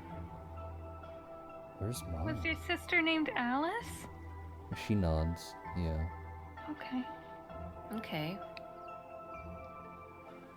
And You, again, in case you didn't hear, she mutters to herself, saying, wondering where hers is.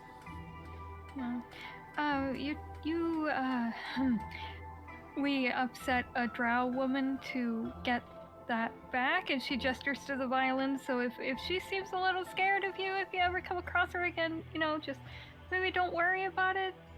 We didn't steal it, presumably. We don't know. No idea. Drow woman, salmon, tavern, not tavern, hotel, salmon hotel. It's just a thing. And Lysandra just looks away. I'm confused, and I'm supposed to be a sane character. So the guitar, neither the guitar nor the fiddle there are yours. So what do you normally play? She closes her eyes to think. It's a bass guitar. Would Roz even know what that is? No, the word guitar would be something that none of you would know. The word bass would be something you would, though. I thought she said it before. My bad.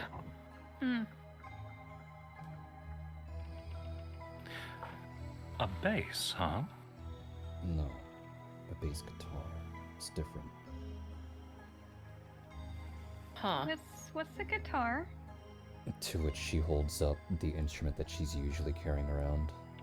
It's like a lute, except it uses electricity to amplify its sound.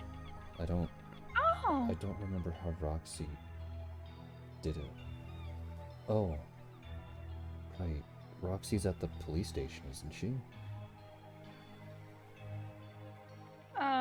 Lysandra's gonna go in real close to Catan and lean in and whisper and say, are we sure that Roxy is at the police station? Well, there's only one way to find out. Yeah. And Lysandra looks really uncertain about this. It'll be at this point that Real Guava uncertain. starts to walk away from the group, though it is clear that she doesn't really know where she's going. She's studying the area around her to try and find out where the police station is. Should we try and Knowledge ask local? someone where Yeah, I was about to say. Well, is the group gonna go to her and try and help her, or are you just gonna stand there and Yeah, say, yeah. Yeah. Okay, good. We In are which absolutely case- going to attempt to help. In which case, yes, you can go ahead and roll knowledge local. EIP. Yeah, please. I just use my bardic knowledge. Just get a flat 20 on this. Flat 20. Then just go ahead and put /R and then 20 plus your modifier. Okay, the locale is this bonus. Every single time you do something like that where you can take 10 or take 20, just don't even roll, just type in the base plus your modifier. Oh, makes lore sense. master is what it's called. My bad. Okay, yeah. Yeah. So just waiting on your... Sorry. It had to be a roll? Well, you put it into the bot. I'll see that you're not actually... Plus R isn't a command. Oh my god. /R isn't a command. I didn't know you want me to roll. /R is not So the roll command for then. you. No, it's the full. I have to type in roll the whole thing. Oh, okay, that's strange. But yeah, just I was gonna say use the bot because when I see that there's no brackets around it, then that indicates that you didn't roll. And if you say, "Oh, I get to take 20," then I can see what your 20 plus your modifier is. So there we go. Okay. All right. So as you walk through town, to which all of you actually succeed in asking this, To which the people in question do seem mildly concerned, some a bit confused, and others just happy to help, and they all direct you towards the police station. To which the police station itself is actually rather small. It's large enough to house all the people that are working there, as well as some containment areas, but it's not large enough that you would think a police station or even a prison would be. To which all of you then realize that you are in the Aquan Society. Any and all actual criminals are most likely executed. Oh. To which Yes. you approach the front desk, to which it does take a couple of minutes for someone to actually come to you. To which the front desk is this long wooden wall with a bench fastened directly in the center, divided in half by glass, to which there is then a divot that goes underneath the glass for passing information along, to which the person then speaks from the other side through one of the holes that are also carved out of the wall so that you can actually hear them. And they ask you what you would like, or what you're there for.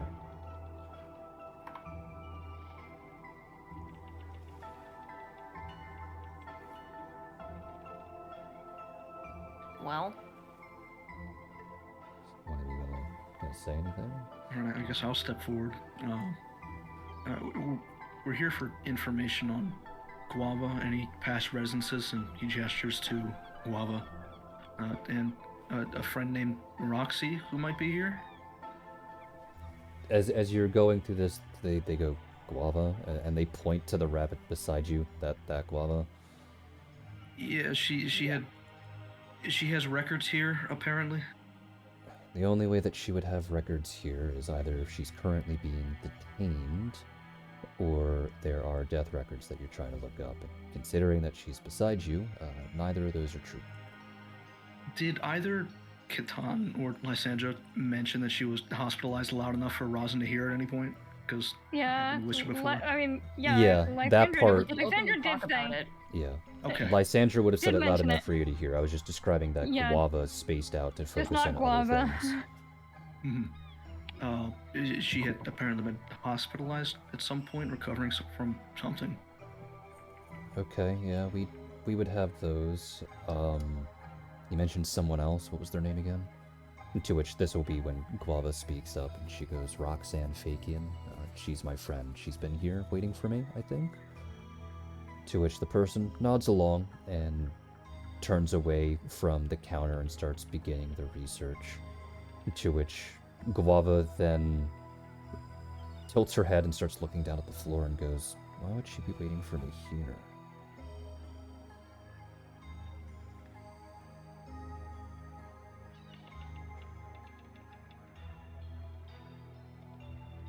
Then, after some time, there is a knock at the glass to get your attention, to which what is handed over is a single manila folder. Guava, obviously, hasn't actually noticed this. She's staring off into space. Guava, that one's for you. Okay, no response. I guess Rosin will take it. Alright, go ahead and roll for perception, Rosin.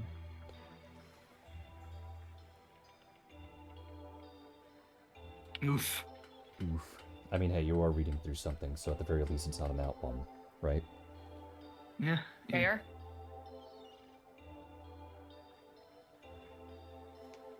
Well, Ron's not comfortable opening this. But I If suppose he has Rosin- to. If Guava's just catatonic, I guess. I guess he'll open it. If So- Rosin doesn't want to, Samson will. So, Rosin, you open the manila folder, and you realize that the reason why Roxy is no longer waiting here is because the very first thing that you see is a death certificate specifically for Roxanne Fakian. There's also a location for her tombstone, as well as where she's buried, and everything else, to which you also acquire the medical record in relation to what you asked for before. It seems, roughly 10 years ago, Guava and Roxy were, unfortunately, victims to a sexual assault from 3 tourists that came here from Telduria. These particular tourists then fled the scene after they left both of them for dead. And while Roxy did not survive her injuries, Guava did, to which the grand majority of Guava's injuries were to her skull. The 3 individuals that did this particular crime were found to have fled back to Telduria. And, thanks to the connection between the Aquan Society and Telduria, those 3 individuals were apprehended and forcibly brought back to Ardwall to participate in a public execution. All of this happened while Guava was unconscious, to which she was unconscious for about 6 months before eventually coming to. The medical records also indicate that she didn't actually have a proper exit from the hospital. They just found her bed empty.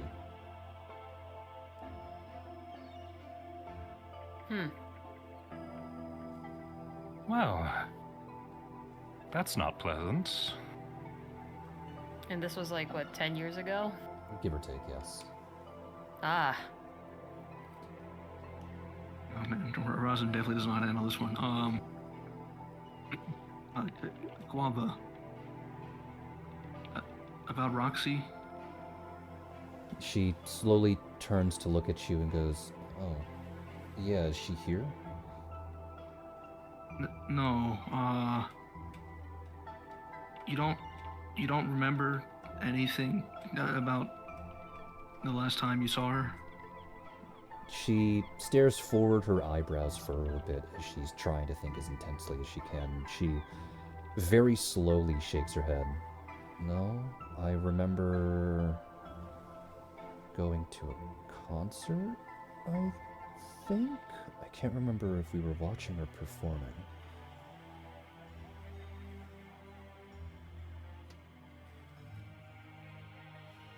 What location is it for the burial site, by the way? Is it in Ardwall? Yeah, it's in Ardwall.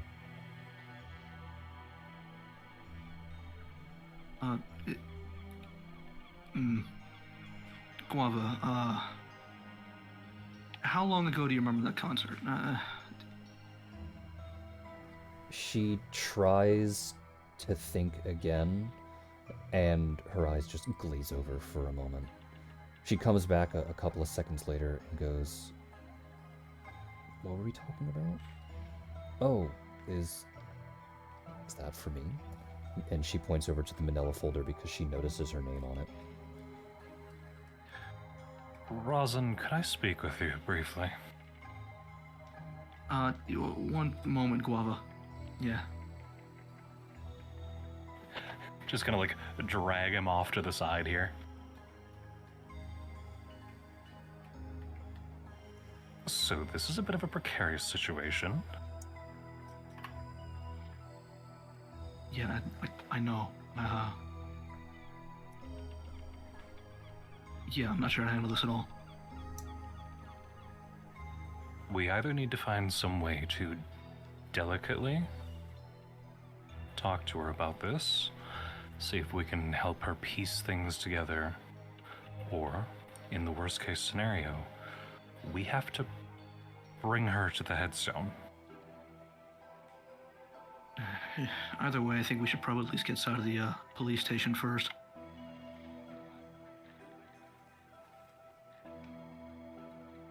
In the event that we do have to break the bad news to her, let me handle it. Rosin will hand him the folder. That's That's a very heavy burden you're grabbing. I know, but I already get the feeling she doesn't much like me. Then why should you be the one to break that news? Well,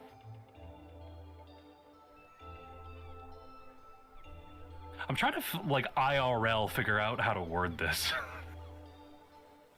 That's the issue too. It's IRL. I don't know how to break that kind of news to someone, so I'm like, fuck. Miles. If there's not much further I can fall in her opinion as it is, then I don't want to drag the rest of you down. Samson, I need you to understand. I don't really care about Guava's opinion on myself or any of us. That's not. The person who should break this news should be the person who will create the least, the smallest reaction, not exacerbate hate that's already there.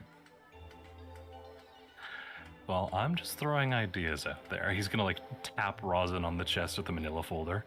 Unless you want to be the one to break this. Again, it's something I don't know how to do. If it is something confident you can do, then you are already ahead of me in that regard.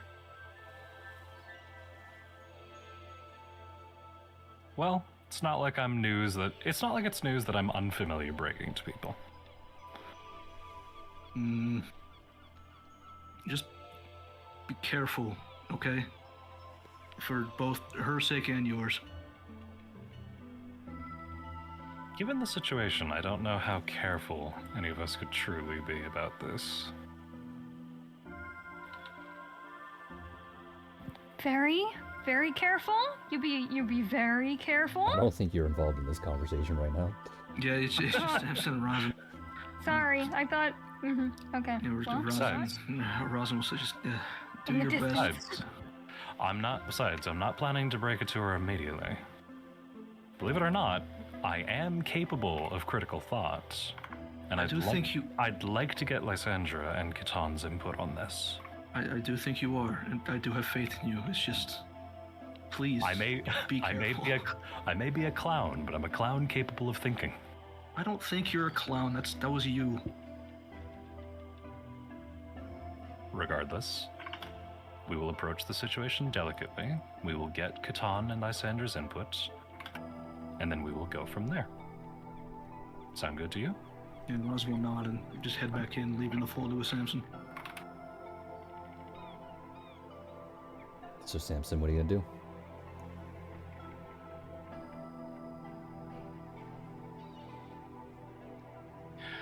So, the two of them walking back over to the group.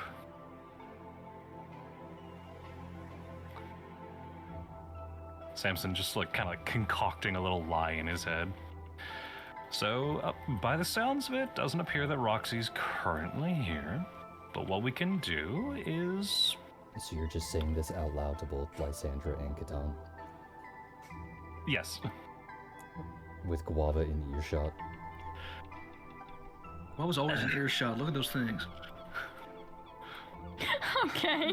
Continue. YGF.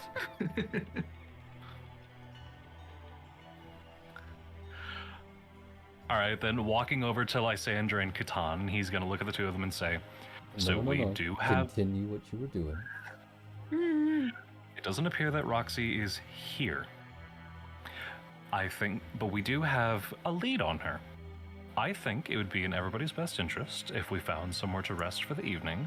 We've been through a bit of an ordeal, and I would like to talk with the both of you so that we can figure out a good way to go about reintroducing the two of them. If that sounds all right with the both of you.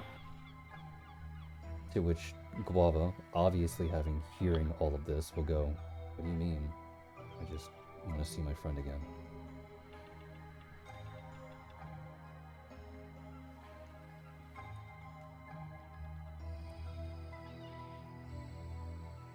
I know you do.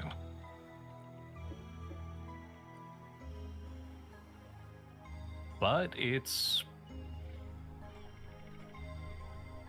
Oh God, words. Oh God, grasp of the English language failing.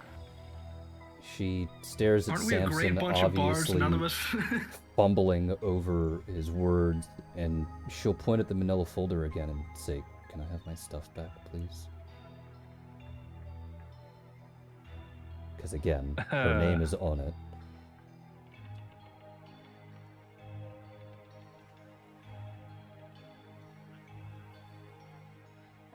I think it might be best if I gave you this in a little bit. She'll look at Samson, her eyes narrowing, and then eventually she'll just squeeze them shut and slowly shake her head.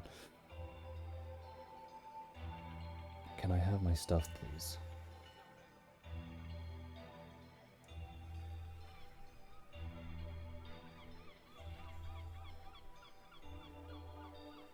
He's just gonna look at Rosin, like, what do I do? Rosin's not looking back. He is facing dead ahead. 1,000-yard stare. He is. Lights are on. He no did one's say home. no. He did say this was a heavy burden. You were not. You can't. He made it clear that you were taking that. All right, Guava. if you'd really like your folder. He's just gonna slowly hand it over to her. She'll take it rather gently, to which immediately afterwards, after she pulls it, she'll open it up. And all of you will watch as her eyes start to skim through everything, and her general neutral expression that she has had starts to sour worse and worse, to which almost immediately after, tears start to roll down her cheeks in rather large waves. After reading through everything, she stands still, almost stock still. She stares ahead, eyes slowly gazing down to the floor, and says, "Oh," before she turns around and she begins to leave.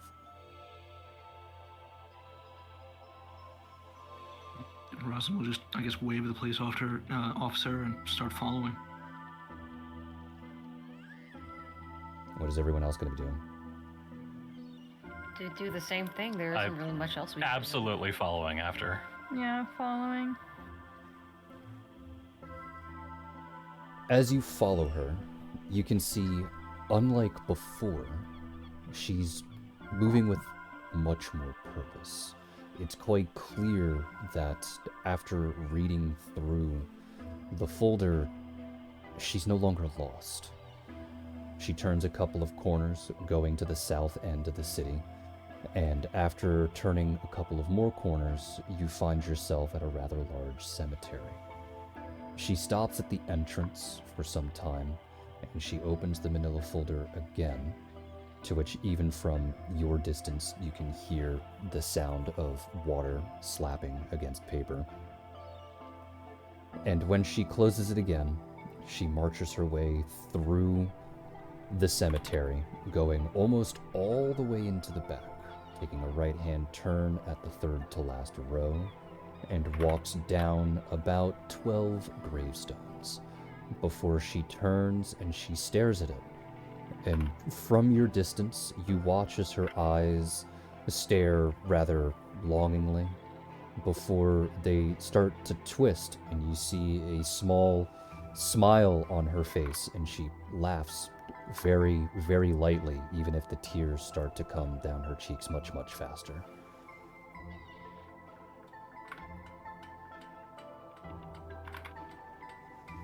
Is the group going to be doing anything? Give her space is what Katan's gonna give her. Anyone else? How do you reacting to all this? Well, How's who reacting to all this? VV. She's entirely confused. She doesn't really know what's going on. She knows it's bad, but she doesn't fully understand. And the only reason why she knows it's bad is because, as a child, she's very good at reading expressions. Yeah. Lysandra, what would you be doing? Lysandra should be the best equipped for this, shouldn't she? Yeah, that's what I'm trying to think about. No, you know what? Lysandra's gonna... Is she standing in front of the grave, right? Yeah, so like the position would be is that Guava is facing the grave and you are some distance away, so you can't see the grave. You can see her. She's close enough that you can definitely see her. Okay. Like maybe a 5-second walk at best, 5 to 10 second walk, but you can't see the gravestone itself, I guess is probably the best way to describe it. Rosin's probably gonna head in, but keep a fair distance away and just take his hat off and not really say anything. So you're gonna walk over to where Guava is? Yeah, keeping, I don't know, like 10 feet away, probably. A respectable distance. A respectful distance. Very, yes. Lysandra, you need me to answer? Yeah, no, I'm sorry. I was using my thinkies, my single brain cell that's left. Lysandra's actually going to go over to her, not at a respectable distance. She's going to go and stand next to her. Okay. And what about you, Samson? Okay. Samson is going to walk up close to her. Okay. So, Rosin, Samson, Lysandra, you get close to Guava, walking over to her and obviously hearing her little giggles and depressed laughter coming from her, and you eventually see why. For you see, Roxy's name is not Roxanne Fakian on the tombstone. It is spelled out as Roxanne Fuzzlebutt. To which, when the three of you get closer, noticing that you were there, Guava effectively reiterates the joke and says that they wrote her name wrong.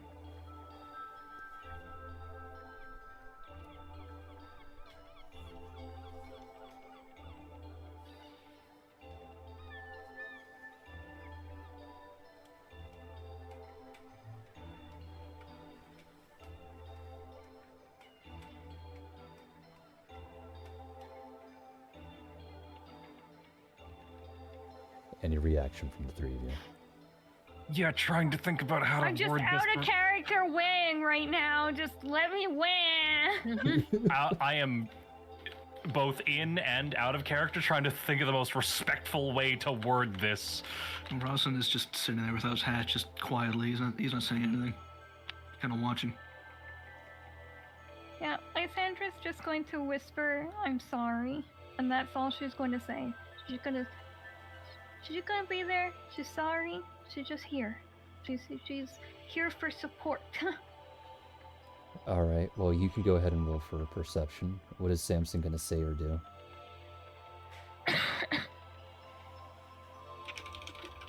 He is just gonna bow his head and Of say, course, thanks.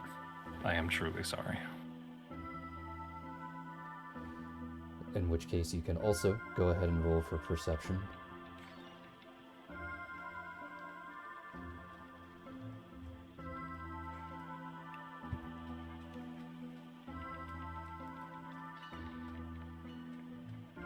When the both of you apologize, she responds with, again, just a small fit of laughter.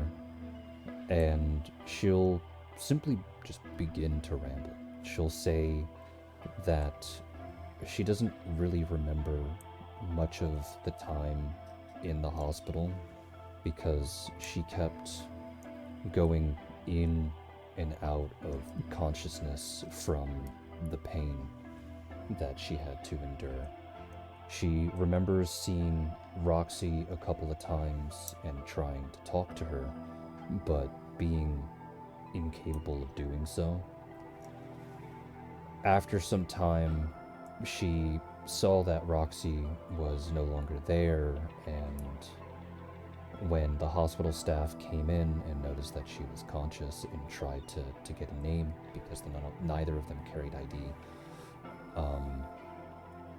she tried to hand out the name, and I guess she failed at being able to do so. To which she'll then follow it up with, again, another small bit of laughter, and she asks, is that what I've been calling myself for the past 10 years? Puzzlebutt? Guava Puzzlebutt.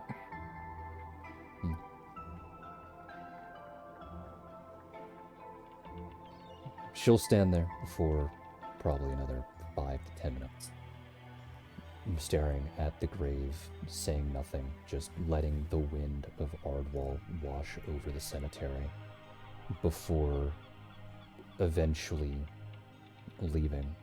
And as the three of you follow, she does stop over by Catan, since he's the only one who didn't come over, and she asks if he's coming too. Catan will just nod his head and go, yeah. Yeah, I am. She'll continue to make her way through the rest of the city, and it's quite clear, again, that she remembers. She knows where she is. She starts to make her way, actually not far from this cemetery, probably about a 10-15 minute walk. And you eventually come across a housing area of Ardwall that's currently under renovation, and it seems to have been under renovation for quite some time, simply due to the fact that it's slow. You can consider this area kind of like a slum, but there's actually not a lot of people living here. And off in the distance, you see a warehouse that is exactly identical to the one in her dream.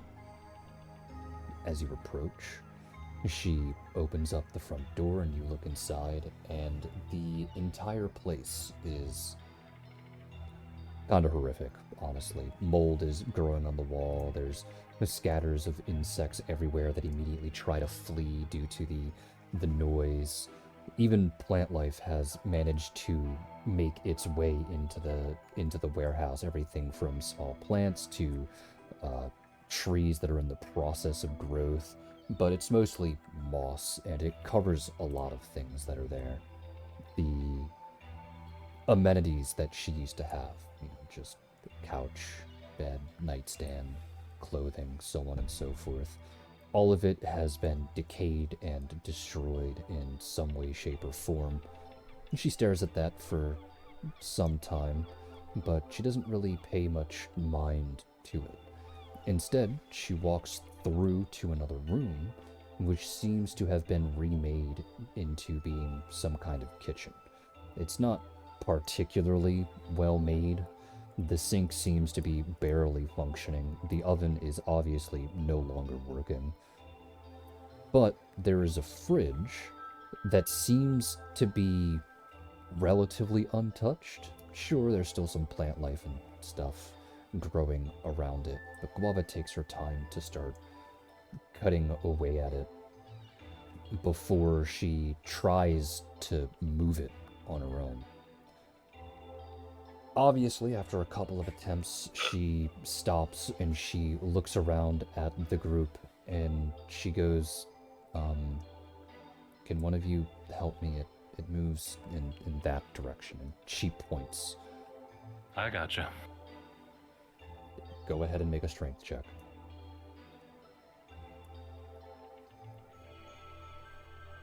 And based on how bad this is, I will most likely be using inspiration. Can you use inspiration on strength checks? Oh, yeah.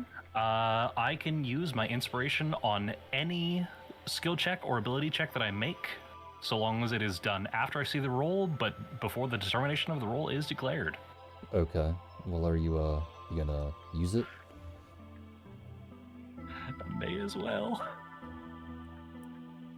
Go ahead. Alright, well, with a grand total of 9, you try and push the fridge, which, by the way, I forgot to mention that it is, like, pressed up against a wall. And when you try and push it in the direction that Guava asks, nothing happens. The fridge tilts ever so slightly, moving maybe half an inch from its original position, to which all of you can go ahead and roll for perception.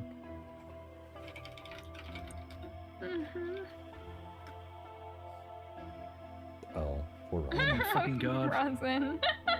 It's okay, we got like 4 nat 20s today on skill checks, so... None of Yeah. them were mine though. Rosin's nat 20. Nah, you get a 1, bitch. Why is it like this? Okay, hold on. I'm just gonna retype it.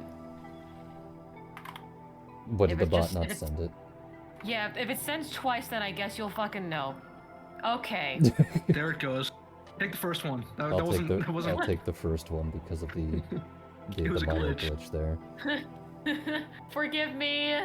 So only Lysandra and Samson passed this particular check, to which we'll go off of Samson for the higher roll. Samson, you hear the sound of metal scraping on metal, which confuses you immediately, because when you look down and you look at the makeup of how this fridge is, sure, the fridge itself may have some metal components, and you obviously can't see what its feet are made of, but the floor is not metal. The floor is wood, and metal against wood doesn't make that sound.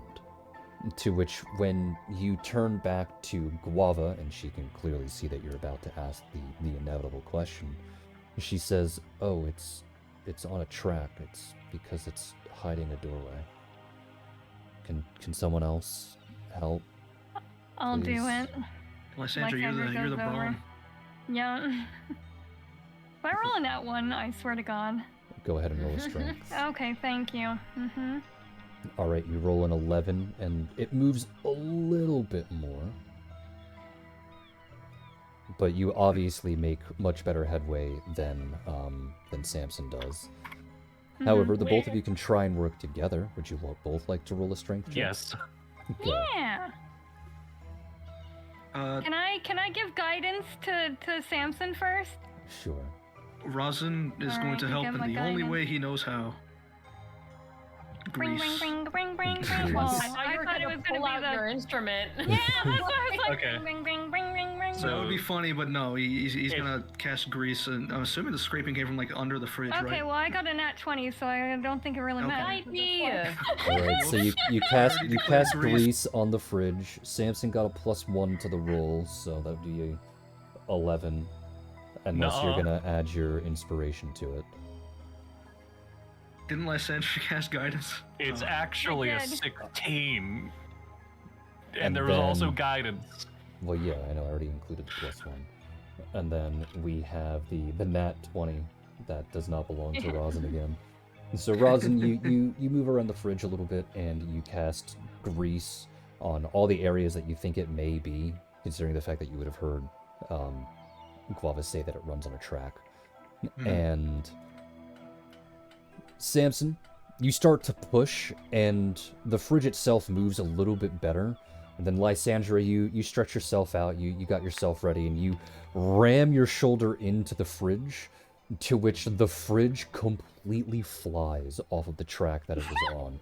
It slides down the track, hits the end of it, and then just topples over, to which you see where the track is, which is, it was along the wall. It was hidden cleverly in between the wood with some arts and crafts trickery to make it look like the track itself was part of the wall. And now you destroyed it. You ripped the whole thing off the wall, to which Guava will slowly look Sorry. over in your general direction before she'll sigh and she'll go, it's fine. It's probably gonna fall off anyway. And as she walks down the stairs into a hidden floor, effectively beneath the warehouse, you see this large shop, as in a workshop. There are tools and anvils and everything else that you could think of that would be used for forging. But outside of the basic smelter and everything else, every single other tool that is down here is for very fine craftsman type work. There are two things of note, very important note. The first is that it is very clear that this room was added after the fact. And judging by the way that the planks stand from the bottom of the floor to the ceiling, it was dug out by whoever lived here, obviously being Guava and Roxy.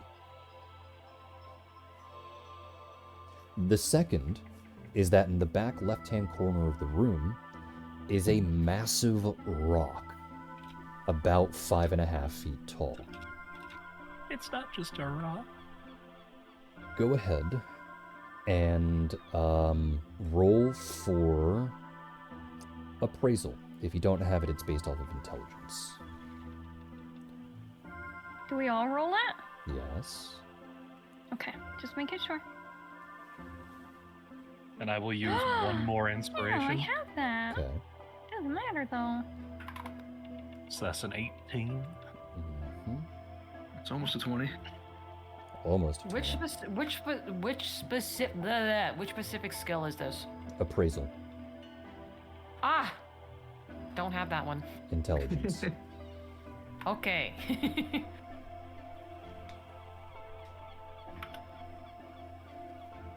Okay. Yep.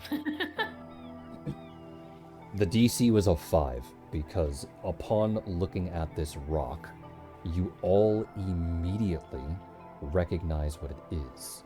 It is the rarest substance known in all of D&D, known as sky metal.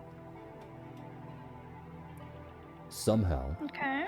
Roxy and Guava have obtained a large meteorite of sky metal. And as you were examining this rock that is about 5.5 feet tall and almost the same as wide, you suspect that this rock has enough gold value to tank the entire GDP of not the Aquan Society, but of Kelnor. Okay. Because if it was introduced all at once, the amount of money that every person would give would immediately inflate their currency. Well then.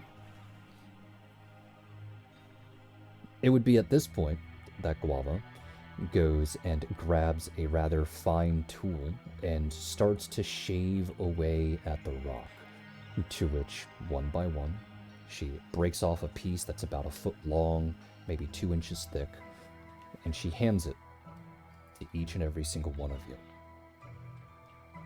She has effectively given you 10,000 gold worth of sky metal. She says, "Here, I guess, for helping me. It's the least that I can do." And then as she looks around the workshop, she says, all of the instruments that Roxy made, she used this metal. And she takes the guitar off of her back and she brings it over to one of the workstations. And she takes one of the screwdrivers that are nearby and she starts pulling out these very, very fine screws from the back. And she pops it off and she shows you the inner workings of everything there. To which she then explains, at least to the best of her knowledge, that what Roxy managed to figure out was to effectively create what she called a circuit, where she could run electricity through the instrument over and over and over again, so that it would never run out of power. But it's supposed to be complemented with this small black box that she doesn't know where the location is. And how it works is that if it ever runs out of power or it gets wet or it turns off or something happens, you can just hit it with Jolt, like the spell Jolt, and it'll reactivate itself as if nothing ever happened. Which to you, Lysandra, immediately answers the question as to why it glowed and why it seemed magical. It's because it requires a spell to activate and it just utilizes that spell to stay on.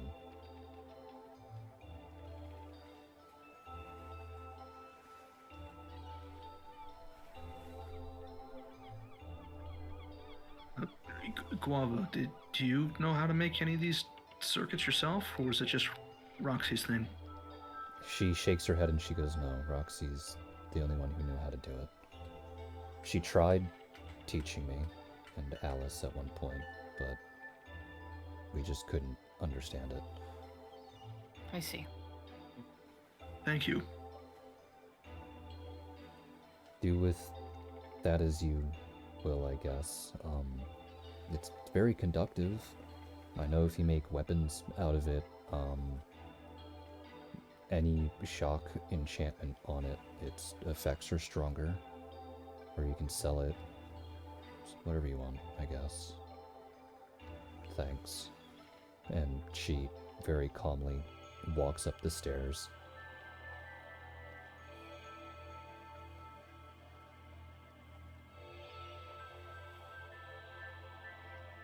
Is that back into the kitchen area? Yeah, back into the kitchen area. She Also also would would be have. kind of uncovered.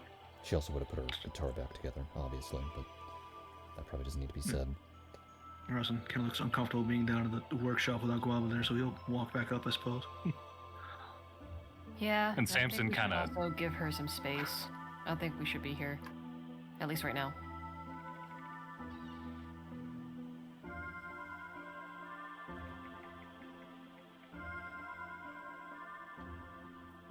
And what was I Samson gonna do? suppose. He was just kind of like staring at the sky metal in his hand. Mhm. Suppose we should go then, huh?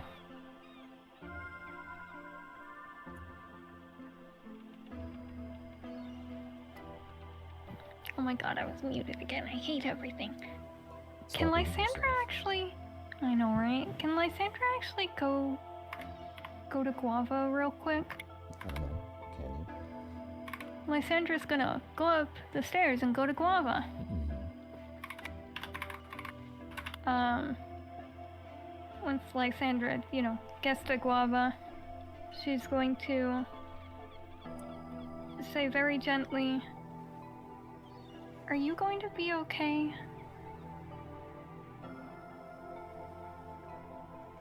Guava opens her mouth for a moment, but doesn't say anything. Then, after a really long time of uncomfortable silence, she'll just answer with, "Yeah, probably." Is there anything we can do?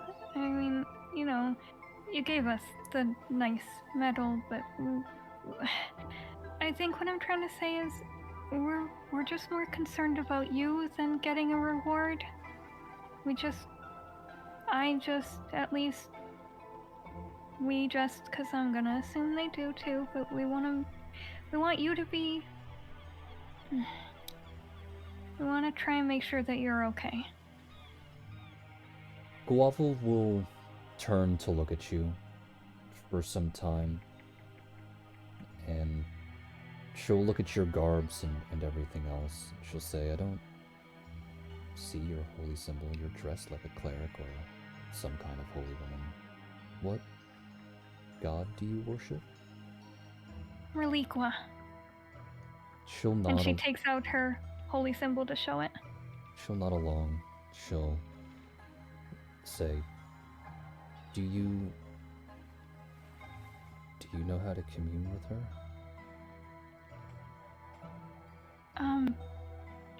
Not Through not through a rite or anything, or whatever clerics do for sacrificial offerings. I mean, to talk to her.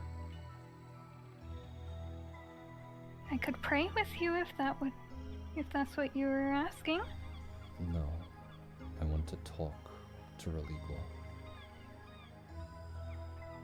The clerics and paladins can go once a year up to the Gold and Silver Tower and apparently visit Ione. Do you not have the same thing? Out of character here. Would Lysandra have the same thing? Like, this No, is something you she can don't. do, right? No? You do Okay, not have cool. anything along those lines. Now there is a way to go Eh. see her. There is. Okay. Like canonically that Yeah. there is. It's just you don't have like a whole big yearly ceremony where you go and you talk to your god. Each god's a little different. Like Ione, you can only visit her once a year.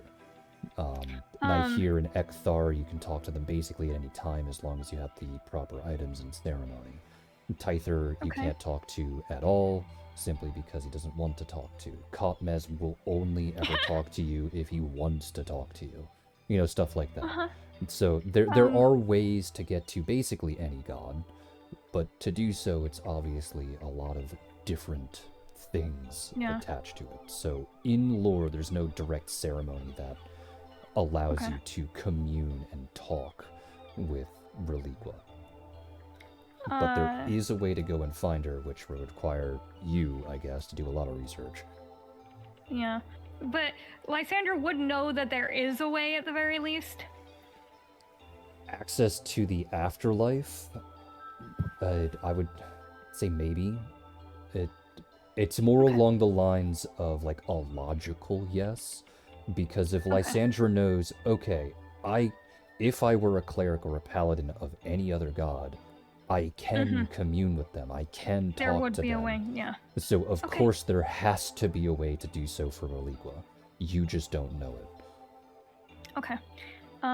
Then Lysandra is going to think for a moment and say, yes and no. There is, but I haven't. But it is possible. And she'll ask you what you have to do in order to do so. I couldn't say. We'd have to look into that. So, it's not a yes. You just don't know. It's a possibility, but I don't know, yes. She sighs, rather defeated, and she'll say, no, there's nothing else that I want. I'm gonna go find a tavern to sleep in for some time. And she'll just walk off. Okay. Lysander just lets her go.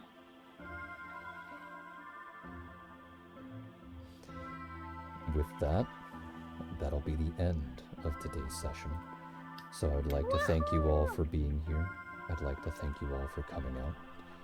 I hope you all enjoy the rest of your afternoon, evening, and good night.